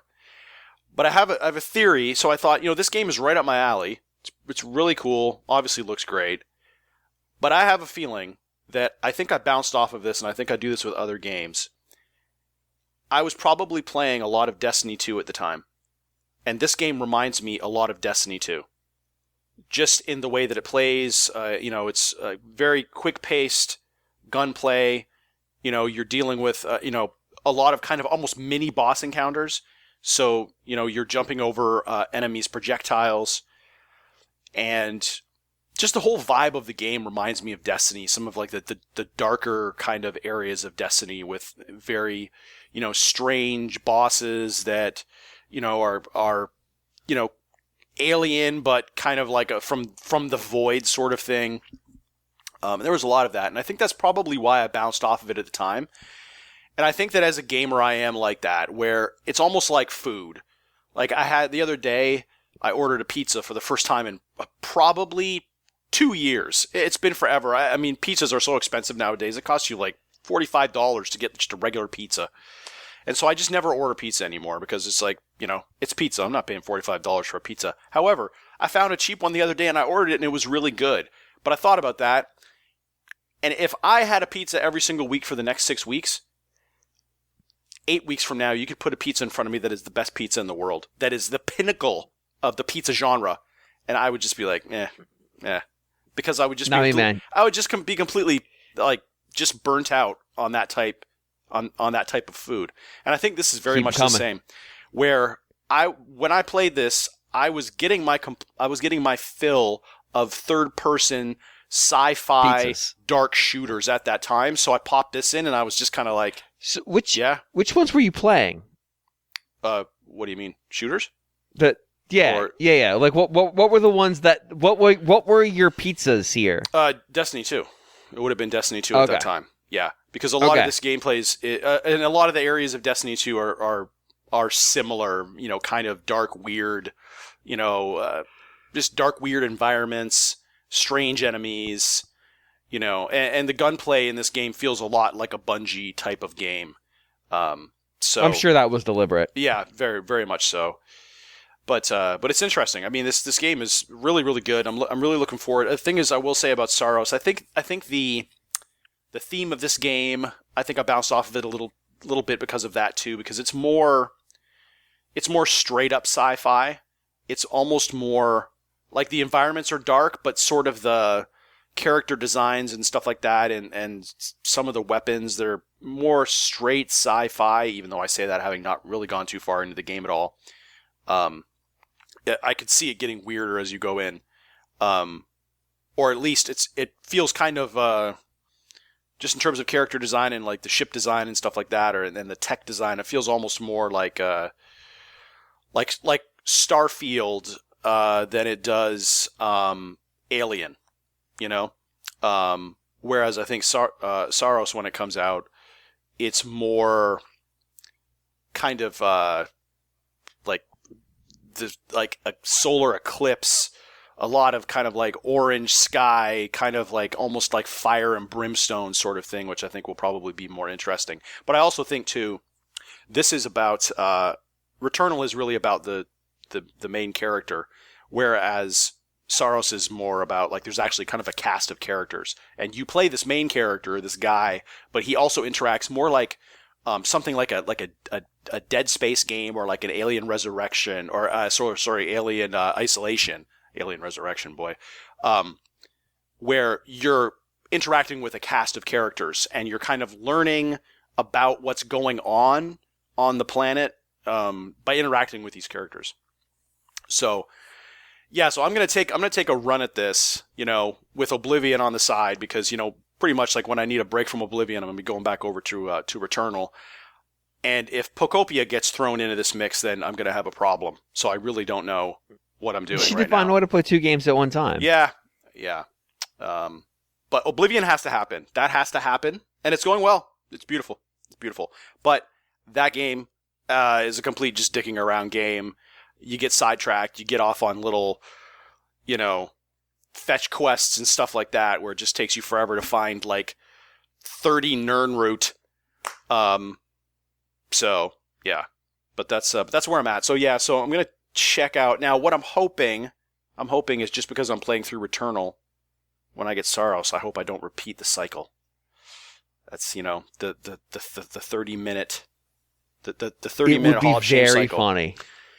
Because I have it pre-ordered, so I'm committed to it. But am I committed to it is my question. What I'm saying is this is an existential struggle, and I'm better than this. I can do this. I don't agree. I can play a really good game that I really like and should enjoy. I can play it at launch. I can do it. I can do it. It's not that I disagree that you can buy a game at launch. This is true. Yes. Yeah. And come on, give me the encouragement. Come on, positive reinforcement here, James. Come on. I fully expect that you will open that game if it is a physical product, or download it if it is a digital one. I will definitely download it. It will get on my hard drive. And that I believe that you will at least once interact with its icon on your system. Launch it? Maybe launch it. No promises. I'll take it. Let's not go crazy here. Yeah, I do worry though. See, I'm the same way with this is exactly the reason why I'm not playing any Grand Theft anything until Grand Theft Auto 6 comes out, because that is a game where I will say I am sick of Grand Theft Auto and I don't really feel like playing Grand Theft Auto right now. Even though I love those games and that game will be fantastic. I just I'm more curious about that game just to know what they plan to do with it than I am to actually play it. Yeah. Because I could argue that, all right, it's been, 12 years, 10 years? Yeah. PS3. They need to do something. They need to do something different. Yeah. But no, they don't. They really don't. But also, too, it's the kind of game that takes on almost a mythical quality. It becomes almost something bigger than a video game. So ultimately, people are going to be disappointed. You know? Yeah. I feel like it's kind of like a Metroid Prime Beyond, like a Metroid Prime 4. Oh God. Oh my God. Are we gonna get the? It all goes back to that narratives in terms of the disappointment cycle. You know, I feel like people are building Grand Theft Auto 6 up in their minds so much that it could never. And it's also kind of inadvertently. I mean, Rockstar. It's funny. I swear, Rockstar, their best PR is not doing any PR at all. Because their worst PR is them talking. Yeah, and I mean, there's no way that Grand Theft Auto 6. There's no way that the reality of that game could ever match what people think it's going to be. So, but no, especially because it's been so quiet for so long. Mm-hmm. Mm-hmm. Yeah. No, that's fair. I mean, ultimately, though, I given how they made their bread on this, I mean, they sold millions and millions and millions of copies of Grand Theft Auto 5. But I almost wonder if that the game itself is immaterial, and the only thing that really matters is Grand Theft Auto Online. Yeah, I agree. I also wonder how much that game is going to be at launch. I wouldn't surprise me if the Deluxe edition or whatever, the Ultimate edition, is probably $150 at launch. If I was them, I might be willing to go all the way to $200. Yeah. I don't want that. I want to be clear. I don't want to live in a world where that happens. But at the same time, why the fuck not? Yeah. I mean, just keep stacking digital assets for online on there. Yeah. Who cares? It would not. Yeah. I mean, I could see the standard edition being $80, and then just tack other things on top of it, 100 or maybe 130 or something like that. I mean, I think, what is it? Is it Borderlands 4 where the Super Deluxe Edition I think is $130 or something? Sure, fuck it. Why not? Yeah, I mean, it's going to be in that ballpark for sure. I'm looking for one I saw the other day. I actually meant to bring it to you because I thought it was very funny. Mm-hmm. Let's see if I could find it. I'll just search for it. I was trying to find it on the Nintendo site because it was right up in the front, but it no longer is. Let's see. Here we go. WWE 2K26. There are many editions of this. There are many editions of this.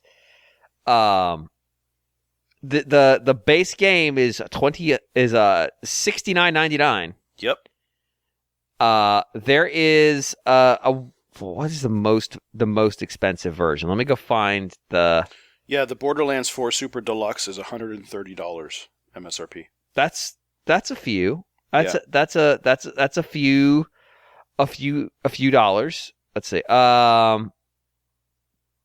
There's just a lot of come DLC in it, really. It's just a ton of DLC. Interesting. I can't find the SKU that is the SKU that has all of the DLC, but I want to say it was like $160. Because it's stacked up with so many DLC packs that don't even have what's in them announced yet. And it's like, well, yeah, let me see well, here. shit, that's not helpful. So far, the Monday Night War edition is $149.99.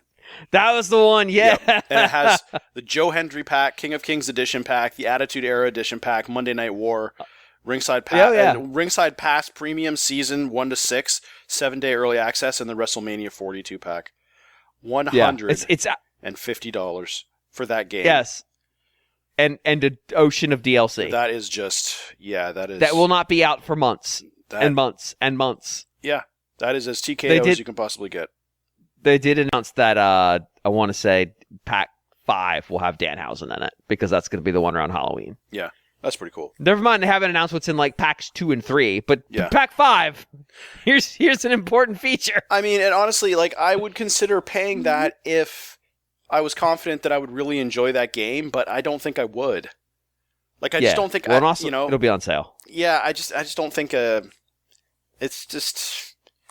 It's a lot, and yeah. Like, I think it would be probably okay, but I would just be like, man, the Aki games were more fun than this. Sure. But they're doing a different thing now. It's very weird. Yeah. But yeah, like, I bring it up because you're like, oh, the DLC. I'm like, yeah, hold on, I got one for you. Yeah, I got one. I mean, that is going to be, that is going to be Grand Theft Auto 6 Ultimate Edition or whatever. Oh, yeah. 100%, $150 easy.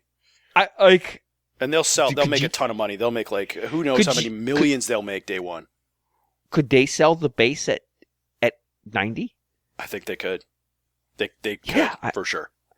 They shouldn't, but they could. Yeah, like that's the scary part. And, well, the thing is, they could easily justify it by saying, we have had this game in development for a decade, so we have to recoup those costs. They could easily justify it by saying, we know you're going to pay it, so just fucking pay it. Yeah, and you can't really, I mean, it's not like, and the thing is, honestly, it's like, I wouldn't even be too mad at them, right? More, like, I look at, like, the story that was out there yesterday where like, Epic is raising the price on V-Bucks for Fortnite just because, quote unquote, they have to pay the bills. It's like, what? What bills do they have to pay? What do you have to pay? Like, outside of, like, licensing fucking Sabrina Carpenter. You know? That's probably what's all it is. Sabrina Carpenter. Yeah. We just don't do that. Yeah, that's the thing. It's like, it's not like you can't tell me that the operating costs for that game, the base technological operating costs of operating that game are drastically more expensive. If anything, they've probably done a cost down on it since they first launched it, right? Because that's what you do. And I mean, you got to. Yeah, and I mean, look, and also it's fucking virtual currency. It literally isn't worth anything. Yeah, it is all fictitious. Yeah, this is depressing. John. I got depressed now. All right, I'm done.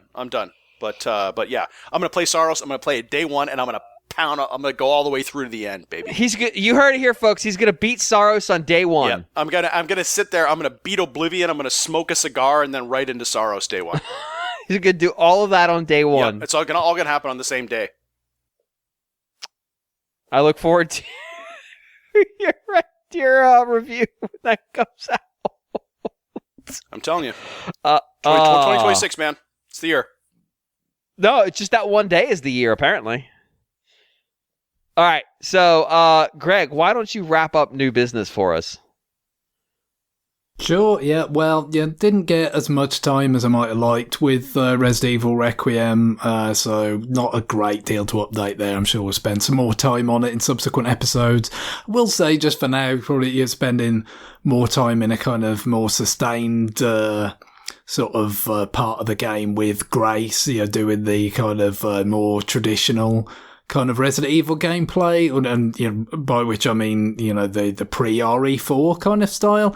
I was a little, I mean, you knew what to expect from reading reviews, but I have to, it was even more sort of faithful to that older era of RE4s than I was expecting, from the point of view that, you know, thinking about the comparison we talked about before with the Revelations, you know, the game on 3DS. And I mean, admittedly, even just going back to when we did the retroactive on that is long enough that my recollection of it is not like bulletproof or anything. But that obviously has a similar kind of split of like, okay, we've got some stuff that's more directly sort of based around horror, and then some other stuff that's based more explicitly around action. And I would say, you know, what the grey section, you know, I've been playing here is definitely more old school Resident Evil than the stuff on the boat with Jill in Revelations, based on, you know, my recollection of playing it the twice that I have over the, you know, whatever it's been, 14 years the game's been out. Because, you know, I mean, obviously, yeah, you've got we've talked about this in the past, like they've got the typewriter there for saving, which you can, I have not, I'll confess, you can choose to do with the, you know, scarce ink ribbon, you know, sort of system, just like the old days.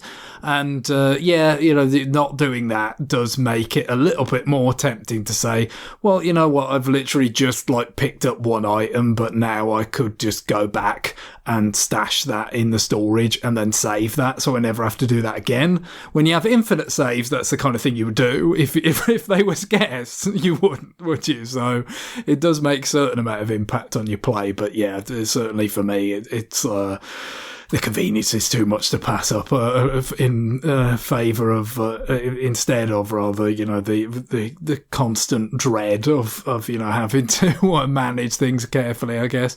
But you know, I've been enjoying it. It's still very impressive, and we'll get back to that another time.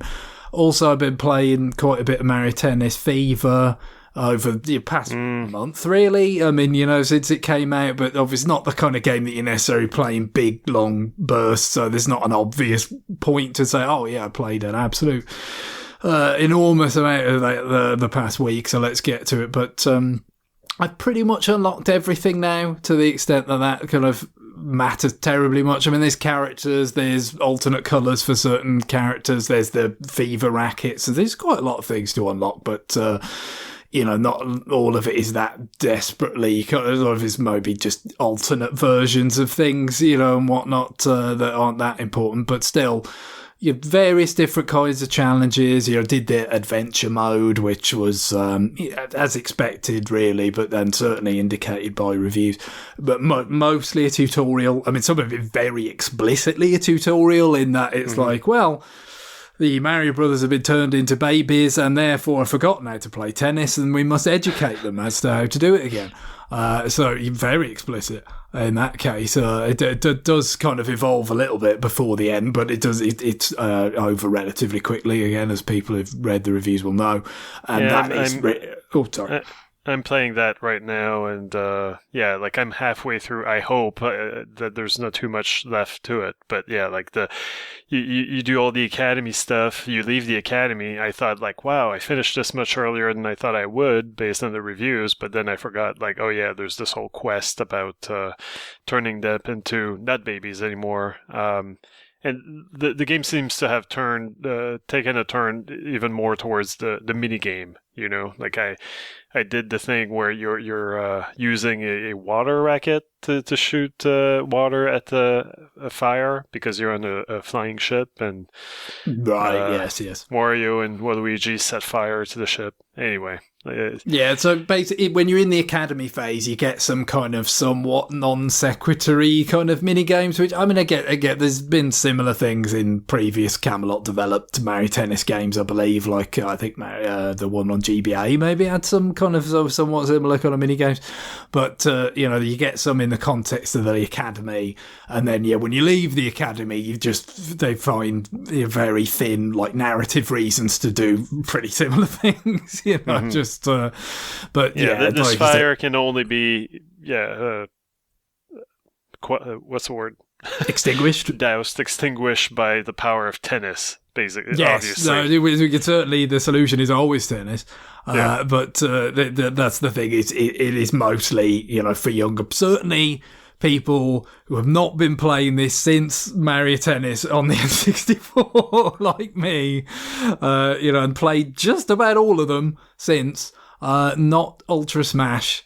That was a little too sad. The reception to that was just even though, as everybody will know, there was fuck all else going on on the Wii U at the time, but hence why that game existed. It was just like, and why it existed the way it did.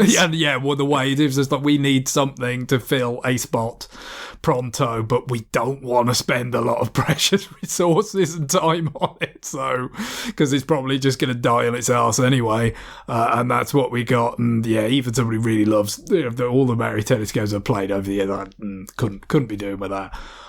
So like I said, the adventure mode not really aimed at me, but I still played through it to kind of see how it handled things. And I guess there's a certain amount of things that are instructional in terms of the new elements, right? The fever rackets, and you unlock stuff. Yes, and you unlock stuff, exactly. Which is that I've unlocked most of the things. Though the really what's left for me to unlock is you've got the sort of these trial towers where you've got the kind of this is where it's getting a little bit into the kind of territory I've spoken about before with Sakurai, the Smash Brothers, like World of Light, or the Kirby Road Trip mode for Air Riders, where it's like, okay, how do we kind of chop this up, all the different things that exist in this game, into little bits, little challenges that we kind of string together. And they don't really do that necessarily so much in the adventure mode, actually, but you just have these like trial towers where you go through, you have to beat a certain amount of these challenges without failing a certain number of times to get to the top of the tower, and you clear them. But when you clear the 3 of them, it then just unlocks this huge list. Like there's 100 of them, and you get like extra sort of achievements for doing specific things while clearing them. So it might be like, okay, avoid having to kind of lunge to retrieve the ball while winning it without dropping a point or something to get the full like 3 stars for it. So that part of it, in terms of not only doing like 100 challenges but doing all of them to the fullest extent with all those sort of micro achievements, it could take rather a long time and might be quite tricky. Actually, I've only got like a fraction of it done at this point. So that's probably where the meat of it is, in terms of if you're really bothered about, single player, achievements and unlocking things and ticking off a checklist or whatever. But of course, a game like this is really about the multiplayer. That's what you're concerned with. But, I've not played that much of it in multiplayer yet. I've certainly done a certain amount online, which has been quite humbling. I don't know whether maybe I wasn't fast enough to buy this and play it a lot, because, the people you do see online are already considerably better at it than I am. So it can be tough to hold your own, even having played as many of these as I have played, which is, again, that's an extra layer of sobering when you're rubbish at something. It's when me being rubbish at Smash Brothers is truly dreadful, considering how much of my life I spent playing that game, but there it is. With this, I do think when the somewhat limited time I've spent, getting into these more, human play versus human players, or more kind of organic situations, I do think the new elements with the fever rackets and all that seem like generally, I mean, there's definitely certain things that people seem to favour using quite a lot. Maybe they're exploitable, maybe they don't balance out that well for people who've played more of this than me. I guess I'll have to see. Of course, this is not a Wii game. They can patch it. They can move to fix some things up if they don't necessarily work out for the best over a period of time. But for what I've seen so far, I think it might be the best sort of, not that different, admittedly, from previous attempts at this, but maybe the best they've found yet, Camelot, at sort of solving. It's a bit of a problem of their own making, you have to say. But all the way back to the original Mario Tennis on the N64, I liked it a lot. And I'd played Super Tennis a lot on the Super Nintendo, which was not Nintendo developed or published. It was like Tonkin House, I think that was in Japan. But and also worth mentioning, that did the thing that was quite common in sports games back then, where it's like, well, they don't have the license for players, right? But they, wanted you to know who the players were supposed to be. So they would just very slightly change the names. And that involved a version of what was clearly meant to be Andre Agassi called Wagacy, which implied... The thing is, these days, that was obviously before Wario existed. That implies that he's in fact evil Andre Agassi. But we didn't know back then. We had no way of knowing. But having played that much old... sort of Super Tennis, pre-Mario Tennis game, what struck me about the N64 game was it's almost impossible to hit the ball out, right? It doesn't matter, like, if you you charge your shots in Mario Tennis. So theoretically, you could overcharge it, and then it would fly outside of the court, right? That's never the way they really balanced it. They sort of pretty much made it so that it would take something where you're just really struggling to even reach the ball for it to like not get over the net or for it to kind of fly out of play. So the question is then, well, how are rallies actually going to end?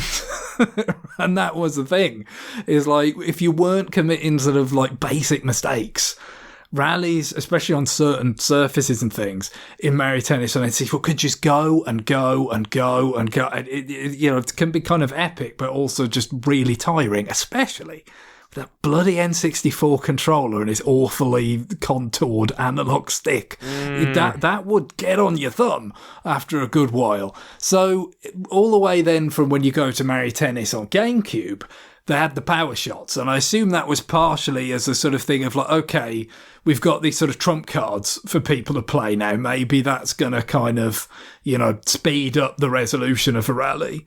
But it also felt like it could kind of work the opposite way, because I think you had a sort of defensive version of the power shot to retrieve things if you couldn't get there. So it was kind of... I don't think it really solved the problem that well, but I haven't played that game in an awfully long count of years, so, to take that for what it's worth. I did not play the new Play Control version on Wii, for instance, to reassess it, although that wasn't even that many years after, really, when you look back on it now. it was like 3 or 4 years, really. Yeah. But then since then, obviously, you've had some sort of similar mechanics, with the 3DS game, and which, it was a little bit thin because that was part of that we've talked about many, many times. That whole wave of 3DS games that just had to get out to help save the system. Aces, which was about a year into the Switch or so, right? Like that felt a little bit more fully formed, and I felt balanced out quite well. But I think these, the Fever Rackets and stuff seem like they kind of achieve what you're looking for in an interesting way, because not only have you got all these different kinds of effects that can kind of injure players, essentially, or they've got a health bar now, and there is a sort of mechanic of just like, you can almost just whittle down their health over time, in terms of if they're like struggling to reach things and have to lunge, that can cost health, and then if they're getting like electrocuted by the result of some special, one of these Fever Rackets, that takes away health. So you can kind of work on players that way. But then there's the sort of strategic element, and this could come in more with like, what's the playing surface like? For instance, there's one racket that's like the shove racket, right? So basically, once you activate it, any sort of shot with a reasonable amount of power, when someone goes to return it, they just get shoved all the way to the back of the court. And this, of course, then opens them up for the drop shot, where you play it short with dead and spin, it just dies in front of the net. And if you've pushed them back, it's very difficult for them to retrieve it, especially if it's on a surface that doesn't have a lot of bounce, right, like clay. So, all these different ways maybe of, sort of matching opponents, kind of different, certain things, for instance, like, they might have something where it kind of generates flames, or various things that attack you, but you can have a racket that makes you into like Metal Mario, essentially the Metal Cap from 64, so that you're like invulnerable, and get extra power, or like a invincibility style racket. So you've got those style of things that can counter some of those effects. Or, you know, there's the ones that just have like their own particular kind of worth irrespective of what the opponent's doing. Like I think the golden mushroom, where it just makes you ridiculously capable of being able to retrieve something even from all the way across the court. So yeah, I haven't even, given all the combinations, it took me a little while to unlock all the rackets and stuff. I haven't even probed all the various kinds of possibilities here and seen which I like the best, and especially matching up with like pretty big roster of characters. They've got some of their own unique characteristics, and certainly some seem better than others just on the basic core sort of attributes that they've got there, with the kind of bars that fill out for that. Like DK doesn't really seem to have any obvious weaknesses. Rosalina doesn't even have obvious weaknesses, but there are certain attributes that go beyond the sort of them headline ones, if you like, because you get people like, oh, they're like powered up top spin is particularly good, or you know, they're sort of drop shot like has extra spin on it or something. The individual characteristics that go beyond just the really obvious ones, right? So again, it'll take experimentation to kind of identify what is really suitable in a particular situation and maybe get better with those. But I mean, presentationally, I think it's pretty strong. You know, all the characters are sort of very well realized, very sort of cute, and you know, the animations and everything is pretty strong. But I will say though that it's got Mario Advance syndrome, in that there's both not enough and too much voice. Like I swear, like during the adventure mode, the Toads, I love the Toads, but like they do their little like like every time that you go through the dialogue boxes. It was maddening, you know. And if you've got someone else in the room just like doing something else, maybe not watching the TV, and just like you can drive them mad. It's it's terrible. I've got to say, the adventure mode in particular, to a fair extent, the game in general has been very much a handheld play with the sound down. So yeah, I have not this didn't stick out to me the same way, but I can certainly imagine how it might be an issue. And I also, like, I gotta say, the Talking Flower, I feel like that was not the deal when we saw them in Mario Wonder. Like, I did not expect them to come back and be so present, but now that there's amiibo, there's a toy, a Talking Flower toy that actually talks. And now in people's hands today. In people's hands today, but also like they're in this game and they commentate your tennis match, and I don't like this. I wish they had been contained to their game, but they've escaped containment. Which one of us is sending Guillaume a talking flower? Well, the answer, you can't force me to put batteries in it or to turn it on. Are all of us sending Guillaume separate talking flowers? Here's my shelf of talking flowers. But it's I don't know. Like I regret. Like I feel like the talking flower will be kind of a marker of like when this game came out. You know, I'm good. I'm going to say right now, Guillaume, you're sounding dangerously close to the people who are like, I hate the bas. They're in fucking every game. And we made fun of those people. The new Super Mario Brothers thing with the music, you know, would go ba ba, and the enemies would sing along to it and dance. Or they dual dance, yeah. No, but I don't know. Like the talking flower, I don't find has any kind of positive attributes. You know, he's a flower.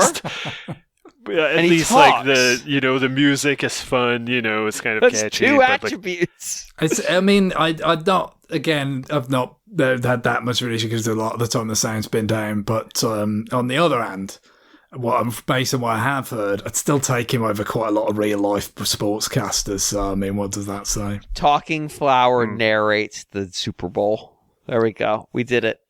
I mean, it's better than having like SpongeBob call AFC wildcard game or some bullshit like they at that one. Oh God! Don't give NBC ideas. I tell you what, if the fucking Mario Galaxy movie makes enough money, maybe that's where we're going. Yes! Is every time there was a touchdown, the whole field got covered in slime. It was amazing. It was definitely not something that we made fun of. NBC, you should definitely do this. You should definitely do this. That's CBS, right? Because the Nickelodeon. Yeah. So that NBC got to up the game. That's what I'm saying. I'm saying NBC because the Mario movie, Universal. You know, we've all got to remember the which tentacles attach where in the you're right. Corporate oligopoly of American media. But they need to answer, don't they? You know, at the moment they've got nothing. They've got no answer to Fire Nickelodeon. Back.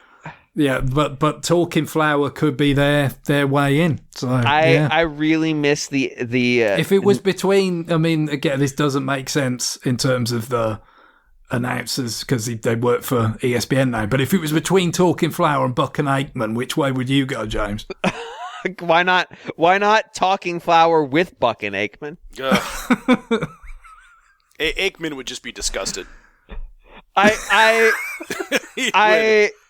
You're right. Like that. They would be, but also it's worth it.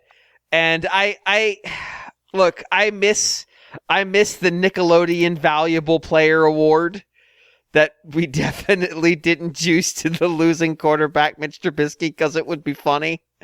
But like I strongly think that we need more whimsy in sport, NBC. And by whimsy I mean cold, hard financial cross promotion tie-ins. Get on it. I need How You Tame Your Dragons calling the fucking Super Bowl. Fuck it. Who gives a shit? Burn it all down. I don't know. After the fact that the stupid the NBA one has never worked, despite how many times they've tried to do it, and the NFL one's barely worked, where it's like they did the Toy Story one. I want them to keep trying, but don't improve the technology at all. I love that it never works. Would not do it with Mario. That Toy Story one was amazing. It was truly, if you can go find video of it, it's just like the technology not working at all for 2 hours while the announcers just die. It's beautiful. It's beautiful. We need more fucking terrible cross promotion. Well, you're certainly getting plenty at the minute with the Mario movie, as we already met. I mean, the Yoshi bobblehead for the Dodgers, and I think in Japan they're going to have like a bunch of games where the bases are changed into question blocks for Japanese baseball. So, oh my god! Oh, that's right. Yeah, I've never wanted to go to a Japanese baseball game more, and I've wanted to go to a Japanese baseball game my whole life. Sadly, I will not be making it to Japan this year. It is what it is. All right, so we're gonna let's see. What are we on time? We've been fucking around. We're gonna do one email. We're gonna do a single email because I promised you an email. We're gonna do an email, and it is inscrutable, which is a good start. And it's relevant to what we've been talking about, so I'll go with that. I'm not doing the Talking Flower email. I'm going to do this one. It's from GX, and I'm pretty sure he's fucking with us. I'm pretty sure we've hit the point where I beg for email, rfn@nintendoworldreport.com, and the response I get is, okay, fine, I'll send you email. It is a shot of the B flats from the Simpsons episode, I believe, of the same name. B sharps, excuse me, yes. In the recording studio, trying to figure out how to make their next album with the Yoko Ono analog in the background, and Barney wearing a French beret and a turtleneck,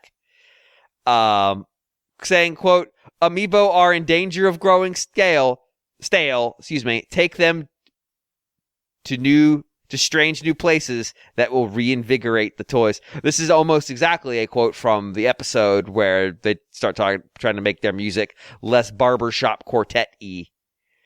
And this is, of course, the inevitable downfall of the fact that Homer was in a boy band, I guess. I don't know, shrug. It's a weird episode from a different time. I can't help you on this. This is our third Simpsons reference, I believe. But all right, guys, we need to take amiibo who are in danger of growing stale in spite of Sakurai's best efforts or worst efforts, depending on if you're a Nintendo accountant or not. We need to take them to strange new places that will reinvigorate them. And I think when we're saying reinvigorate, we could talk about it artistically, that like brings a new artistic air to them, sort of revives them as a creative mechanism, makes them feel more earnest, more earned, like more, what's the word I'm looking for here? Artistically valid, that they're carrying more gravitas than they might right now, that they have a deeper message and meaning. Okay, I thought it was just boosting the sales.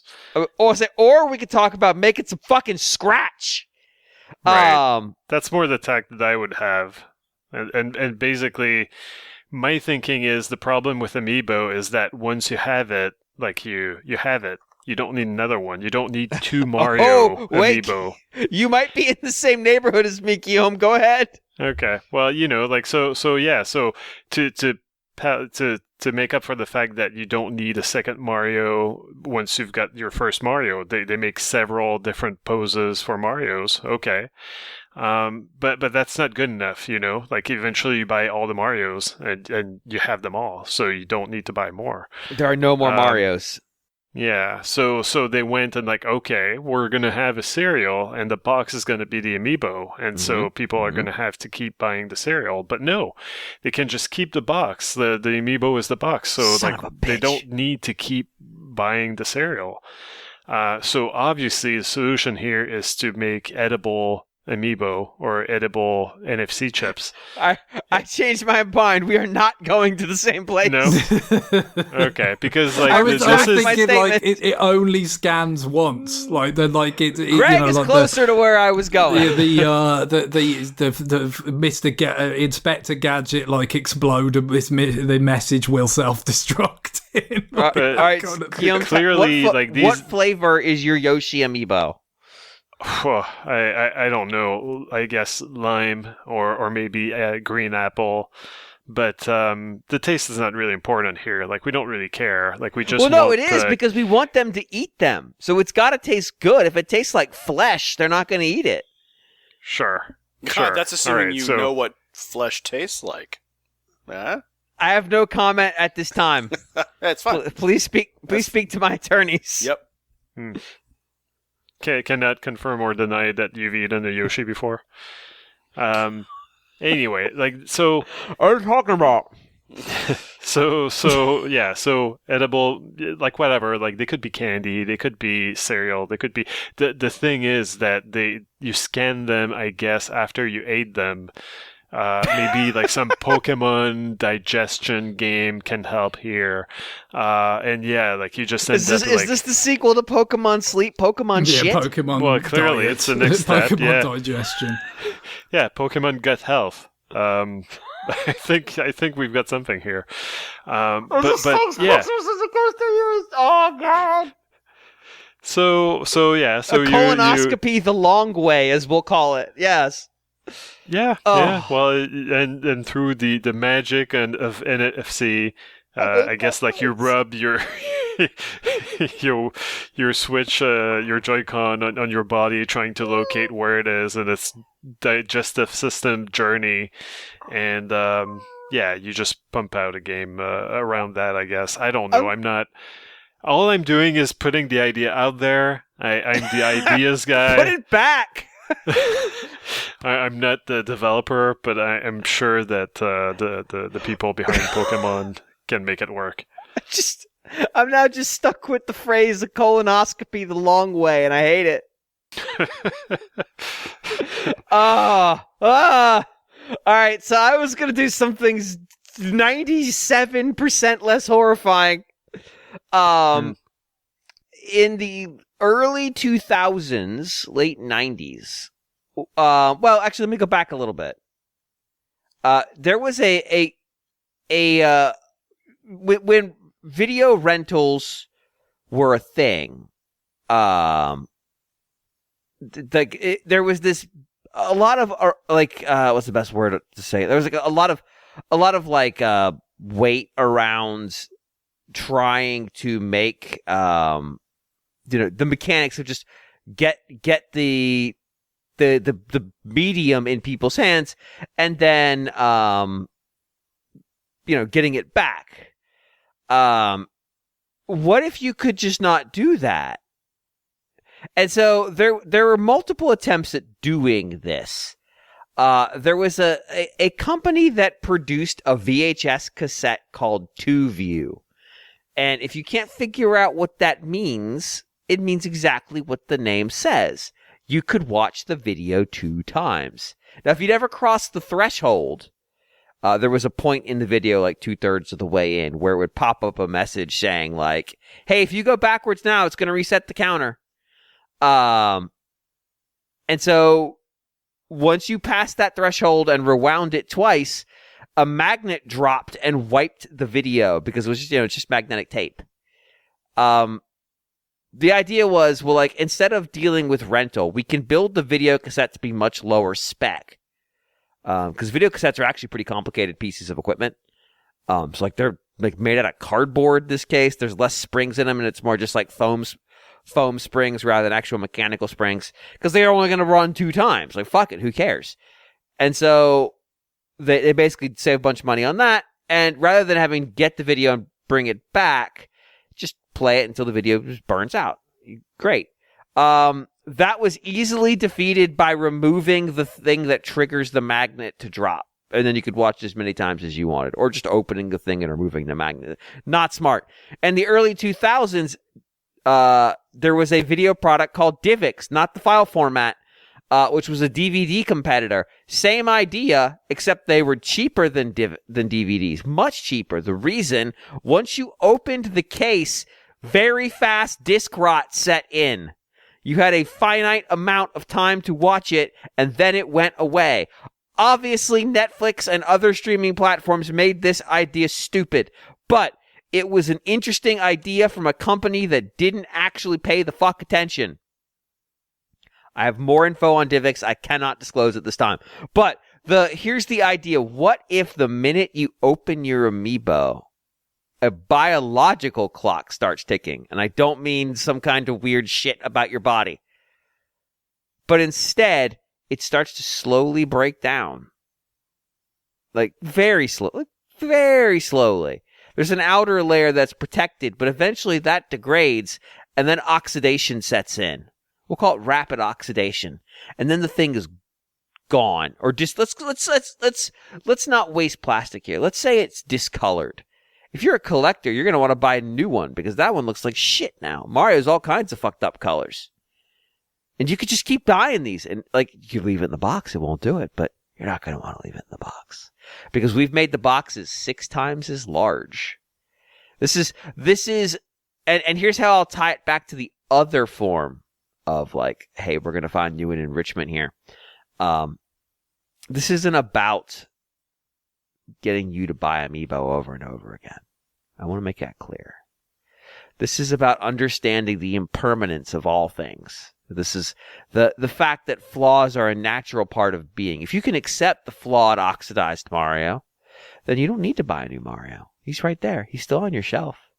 But if you can't accept that impermanence and flaws are a natural part of being, well, you can part with $25 and get a new Mario Amiibo to sit on your shelf for 3-6 months. And I suspect if we release every Amiibo that's currently out there, because there's hundreds of them, we could get some fucking whale to buy that shit over and over again, and we will win. Also, the boxes aren't actually airtight. It will start oxidizing as soon as you leave the store. It's set off by the scanner thing to turn off the alarms. My bad. Definitely an accident. Definitely didn't do that on purpose.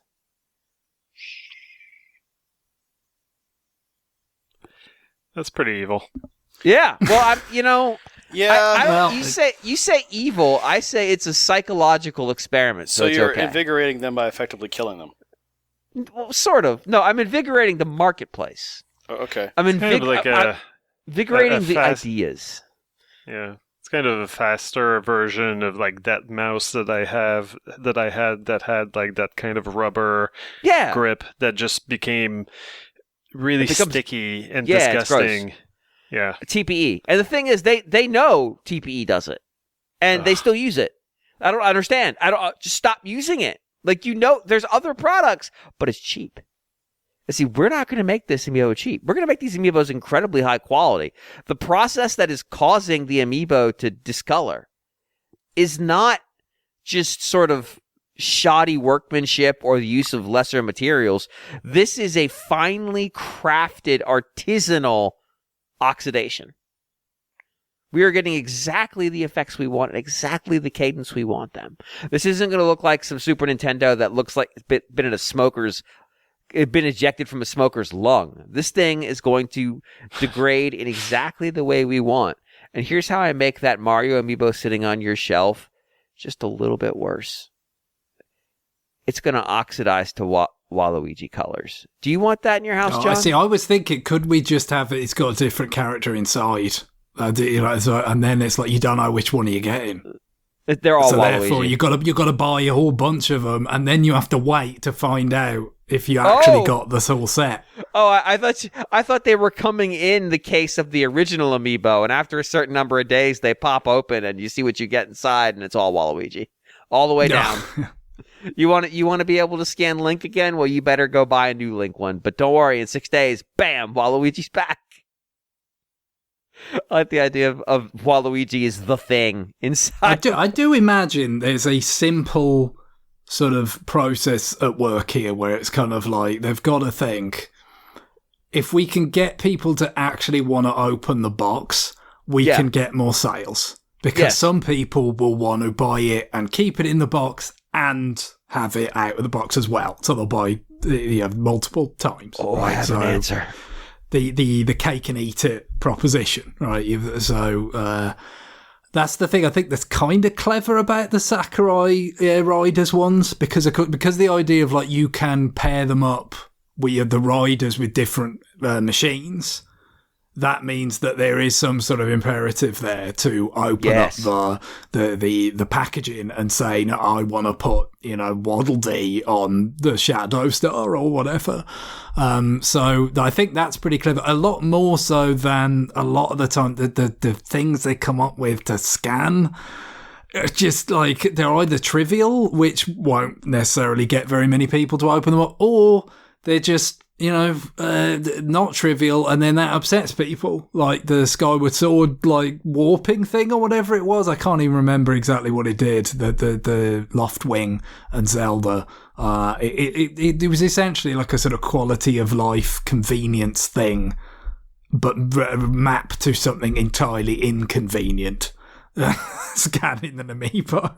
So yeah, probably don't want to do that. What you want to do is just something about the actual thing itself, the object, that makes you want to open it out of the packaging. And like I said, the Air Riders ones do achieve that in some way.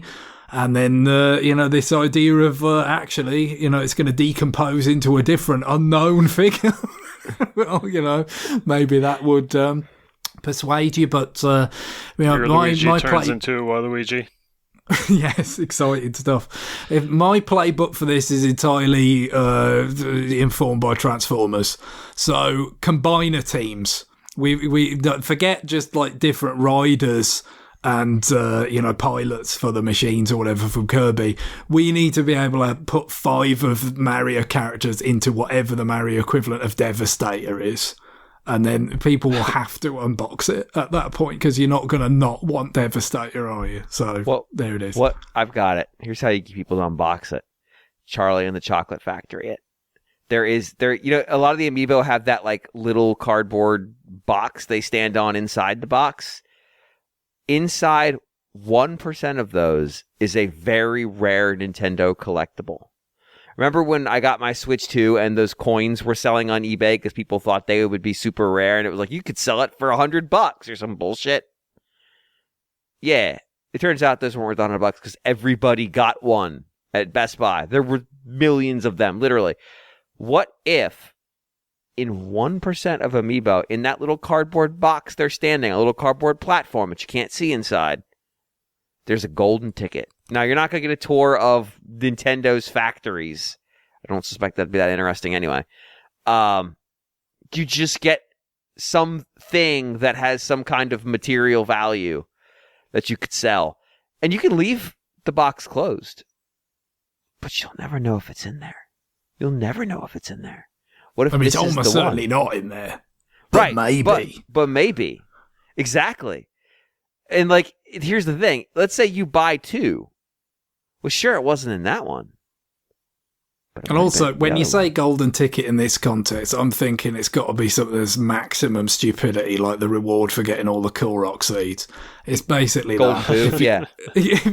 I mean, but the thing is, you can have a bunch of rewards. You get to, maybe that's it. Maybe if you've got the kind of the golden ticket version of like the next Zelda, kind of amiibo lines Link, right? Mm-hmm.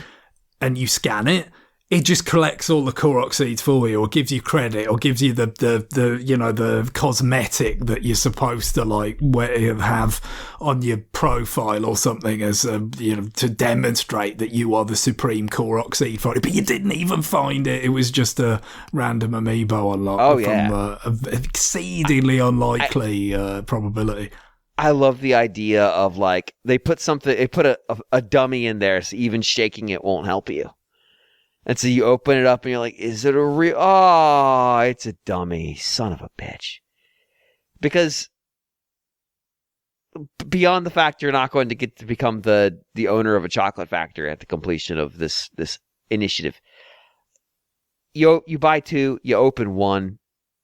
What if you just open the wrong one? What if you just fucked it up? What if the other one's there?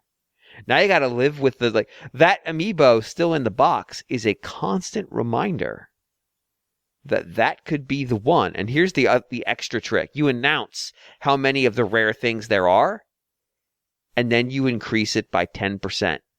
And you track when things are found. But because there's 10% that you claim exist that don't, people will keep buying even if every single one of them is found. It's being devious. Just this is the old like release a bunch of numbered pigs into a building and cause a scene, but number them 1, 2, 4, and 5.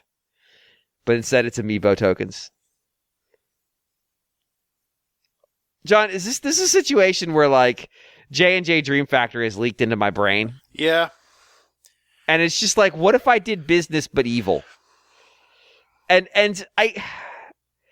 is it wrong that I feel a little bit like, man, the people who do business but evil now just don't have enough whimsy in their evil? No.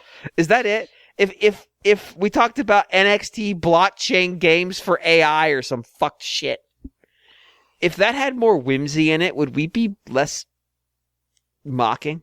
Like, I mean, it's still a dumb shit idea. But if it was whimsically stupid? If there was whimsy, it wouldn't exist. That's fair. It wouldn't be done if there was whimsy involved. That's right. We have to cut all the whimzy out. Yeah, it cannot. Whimsy and that whimsindectomy. idea are mutually exclusive. You have no idea what whimsy is if you're coming up with that and executing it as a business Training strategy. AI to fight AI wars doesn't have whimsy in it? What's wrong with you, man? Yeah, what's wrong with me? Maybe I'm wrong.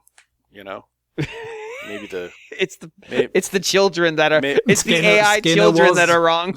Yep. Skinner was in the B sharps. Yep. It wasn't Just remember. B sharps. Yep. It's the children It's that the are AI. wrong. It's the Am I AI so- gun-toting children that are. Am wrong. I so out of touch? No. Oh, It's the children who are wrong. he was right. Yeah. That's beside the point. All right, John. I need you to save Amiibo. I don't know. I've been listening. I don't know how to invigorate Amiibo I mean, I feel like we've also asked this question before. Like, amiibos are kind We of... have. Because there was But a never, dip there. We've amiibo. never been asked it by a pictographic They kind of seemed like they meme. were winding down to me, Yeah. you know, They were. and then all of a sudden they have been invigorated. Whatever Simpsons parallels one is inclined to draw, somehow, even though it doesn't seem like the most auspicious sort of weather for it, if you like, because of the situation with getting physical products into the US and all that. Like it's happening. Mm-hmm. What if the answer is you say we're discontinuing amiibo, and then but we're gonna do one last run, and these are gonna have a different color base to indicate they're the one last run base. And then after those sell out, you do a new round of amiibo. Are you saying a different name? A John Cena retirement tour for amiibo? Is that what you're saying? I'm talking more like Beanie Babies. It was announced they were going to retire, and then they came back 8 months later with Beanie Babies 2. Yeah. What they actually meant was they were just retiring all the existing designs. Yep. It's like you just got to scam it out. You got to scam it out. Like it's You've got the scam through retirement the tour, pain. but then you've got to have the comeback tour, of course. Right? Yeah. No. See, there you go. You're gonna win comeback amiibo of the year. This email is donating so many stupid phrases to this podcast. Well, I'm thrilled. I think what you have to do is you have to. I think the obvious answer here is you have a Hall of Fame. So not only do you have a Hall of Fame, but you have an induction ceremony that you sell tickets for. Oh, And you're a so sick bastard. You have amiibos that go into the Hall of Fame. Oh, that's you selling tickets to amiibos, and we're back to the AI versus AI war. Well, I'm thinking, you have amiibos that are in the Hall of Fame and they're not going to come out again. But then, that once you put something in a Hall of Fame and designate it as a Hall of Fame and it's never going to come back again, you're automatically enforcing some sort of scarcity on it. So not only do you drive up the prices of what's out there, right? So this is I think it's kind of a riff on your retirement tour thing. Yeah. You put them in the Hall of Fame, and that way, theoretically, if you really wanted, you could release them in limited quantities for a ludicrous amount of money. Yeah. But also, you could kind of do a reissue of that Hall of Fame, but like slightly updated. Right? Oh, well, it's kind of. This kind of happened with the early Smash Brothers one, amiibo, right? In terms of some of the early ones were extra messed up, and they did get kind of corrected. Yeah. So I can only assume there's some sort of sick bastard fucking market for I want messed up face Marth. I do too. Yeah, it's like that stamp, like the Orville, the Wright Brothers stamp that's upside down. Yeah. Right? Let's do it. Mm-hmm. So you got to enforce scarcity where there is none. That's the, John, I got one. That's the bedrock of capitalism is enforced deliberately scarcity. Fucked up amiibo. Yeah, I mean we have more than enough food for everybody. There was the misprint with the Samus with the 2 arm cannons. I mean that obviously has got to be that's too in the Hall of Fame. That's too on the nose. That's got to have been a deliberate misprint. Like here's the thought: what if we could just deliberately print fake amiibo that are bad, not fake reissues, and we sell the reissues with the weird fucked up acid. People think, oh, this is a fuck up. I'm gonna make so much money. No, we changed the design to make them look fucked up. We just deliberately put the heads on backwards. We are the scalp. What if we're the scalpers? What if our eBay account is definitely not Nintendo America? And we're selling these deliberately fucked up amiibo as like factory rejects that were stolen before they got thrown in the incinerator. God, it's sinister, John. I'm proud of you. You just got to think like Vince McMahon is what I would say. Think like you've used a lot of cocaine. Yeah. A lot of those bricks that Charmander was making for me. Yes. Yeah, I mean, you can't beat a little bit of, enforced scarcity and jacking things up. So only people that are not. I mean, we talked about the Pokemon trading card game last week. There you go. You know, those things have no intrinsic value, really. But No, the fact that there is enforced scarcity on them makes it so that they have. It makes it's like every time I pre-order a game just to get the horse armor. Yeah. I'm a But now victim. everybody's got I'm a horse victim, armor. James. I will. I'm a victim of society. Okay. I will take your case. I want you to consult my card. Mm-hmm. It says works on contingency, no money down. Mm-hmm. Punctuation is not corrected though, so just keep that in mind. Okay. Works on contingency, no money down. So again, this is our fourth Simpsons bit we've referenced today. We are on a tear. Yeah. I will take your case. I will definitely lose your case. I will still expect payments. Lionel Hutz, I believe, is your name. It is, yes. Mm-hmm. God, that's such a good bit. It's such a good bit.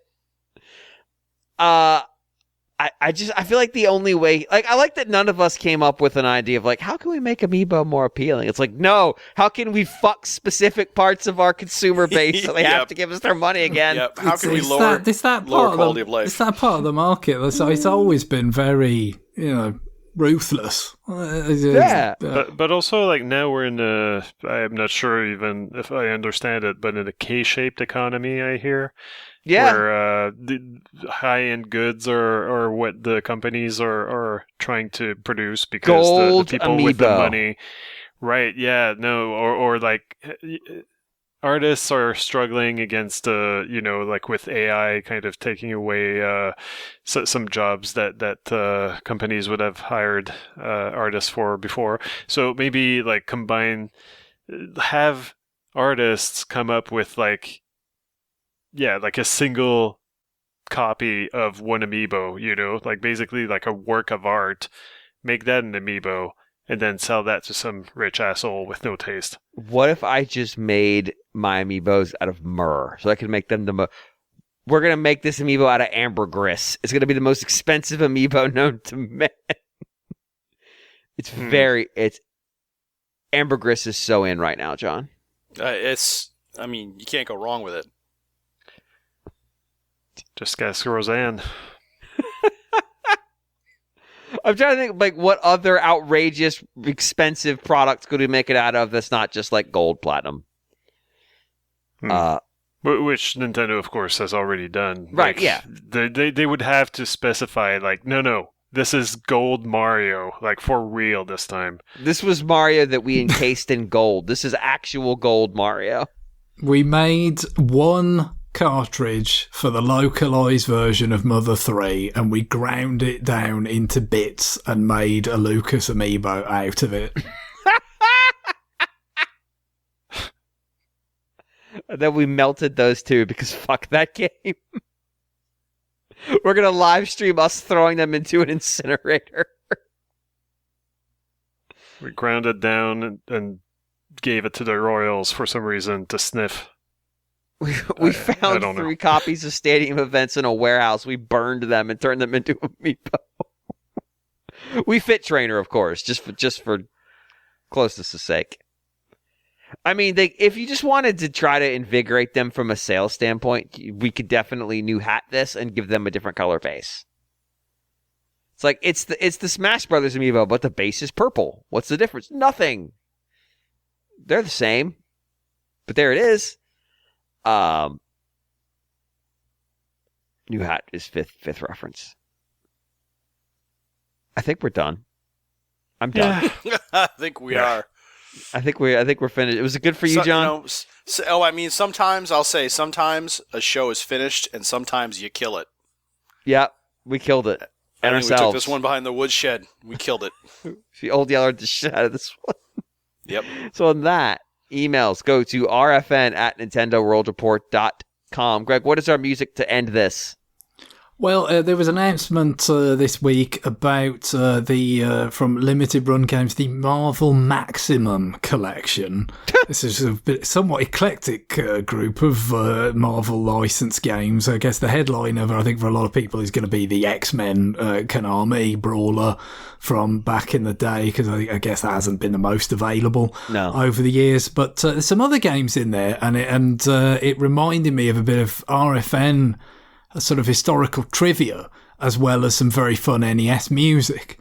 So, one of the games in there is Silver Surfer for the NES, which is pretty infamous. I mean, it was one of those ideal kind of angry video game nerd fodder games from back then, where it's very dodgy and ridiculously hard licensed game from that period that you can, get doing the raging bit to pretty convincingly. It's not just hard, it's unfair. It's really kind of silly by all accounts, not just, AVGN doing his bit. But the music is famously really quite celebrated, actually. So it was by Tim Follin, who came from that European kind of microcomputer background, right? And then you can hear it in the soundtrack. It was more than a few, including his brother, Jeff Follin, was also a composer, unfortunately passed away not so long ago in Jeff's case. But, Tim Follin, like I said, came from that background. You hear the influence of, the Commodore 64 kind of an Amiga kind of approach to music that the composers that worked on those machines a lot brought to like stuff like NES games, and it's a really, really sort of dynamic soundtrack. But the tie into RFN history is that I'm not sure how many people remember this, but this is what it provoked in my memory. I think it was back in 2010. Carl had a little sub-series of episodes on the RFM feed called Reset Button, where he would interview people about, game devs, about making, particular old video games. And the first such episode was about Silver Surfer, interviewing one of the co-directors, I believe, of the game. Graham Devine. So, that is, if you want to track all the way back to the episodes are somewhere in 2010, I believe. You should be able to find that. And hear Carl interviewing the co-director of the game about that for about half an hour or so, I think it was. So I think that's pretty cool to think about. Just that that was 16 years ago or whatever. Like just how much like less old that Silver Surfer game was back then. Yeah, I mean? It's just kind of scary. But those are the one thing that seems that has endured about it over the years in a non-infamous way is the music is really great. And so first of all, I should mention last week's song title. Obviously, you can find it in James' always assiduously put together article, but I don't think I said it out loud because when we get this deep into the night, it's late. I'm hanging on by a thread. I want to get it over with for the and everybody's tired for everyone else's sake. I'm as well. gassed. So that was the Battle of Beacon Beach. This week, the song doesn't even really have a title that I can find out. It's just, you've got a couple of different stage themes for Silver Surfer. This is generally identified as the first of those. That's about it. But yeah, it's just really showing off. Just like, what can you do with NES sound? Well, more than you might think, basically. It's pretty awesome. I think it's the kind of thing that influenced stuff like Shovel Knight, many years later, in terms of, again, like, all right, we're trying to make something that sounds like an 8-bit game, but not just your average kind of, NES/Famicom game. I think it took it in a similar direction. Cool. All right. Well, now it is time for us to go. Bye, everybody. Later. Bye. Bye-bye.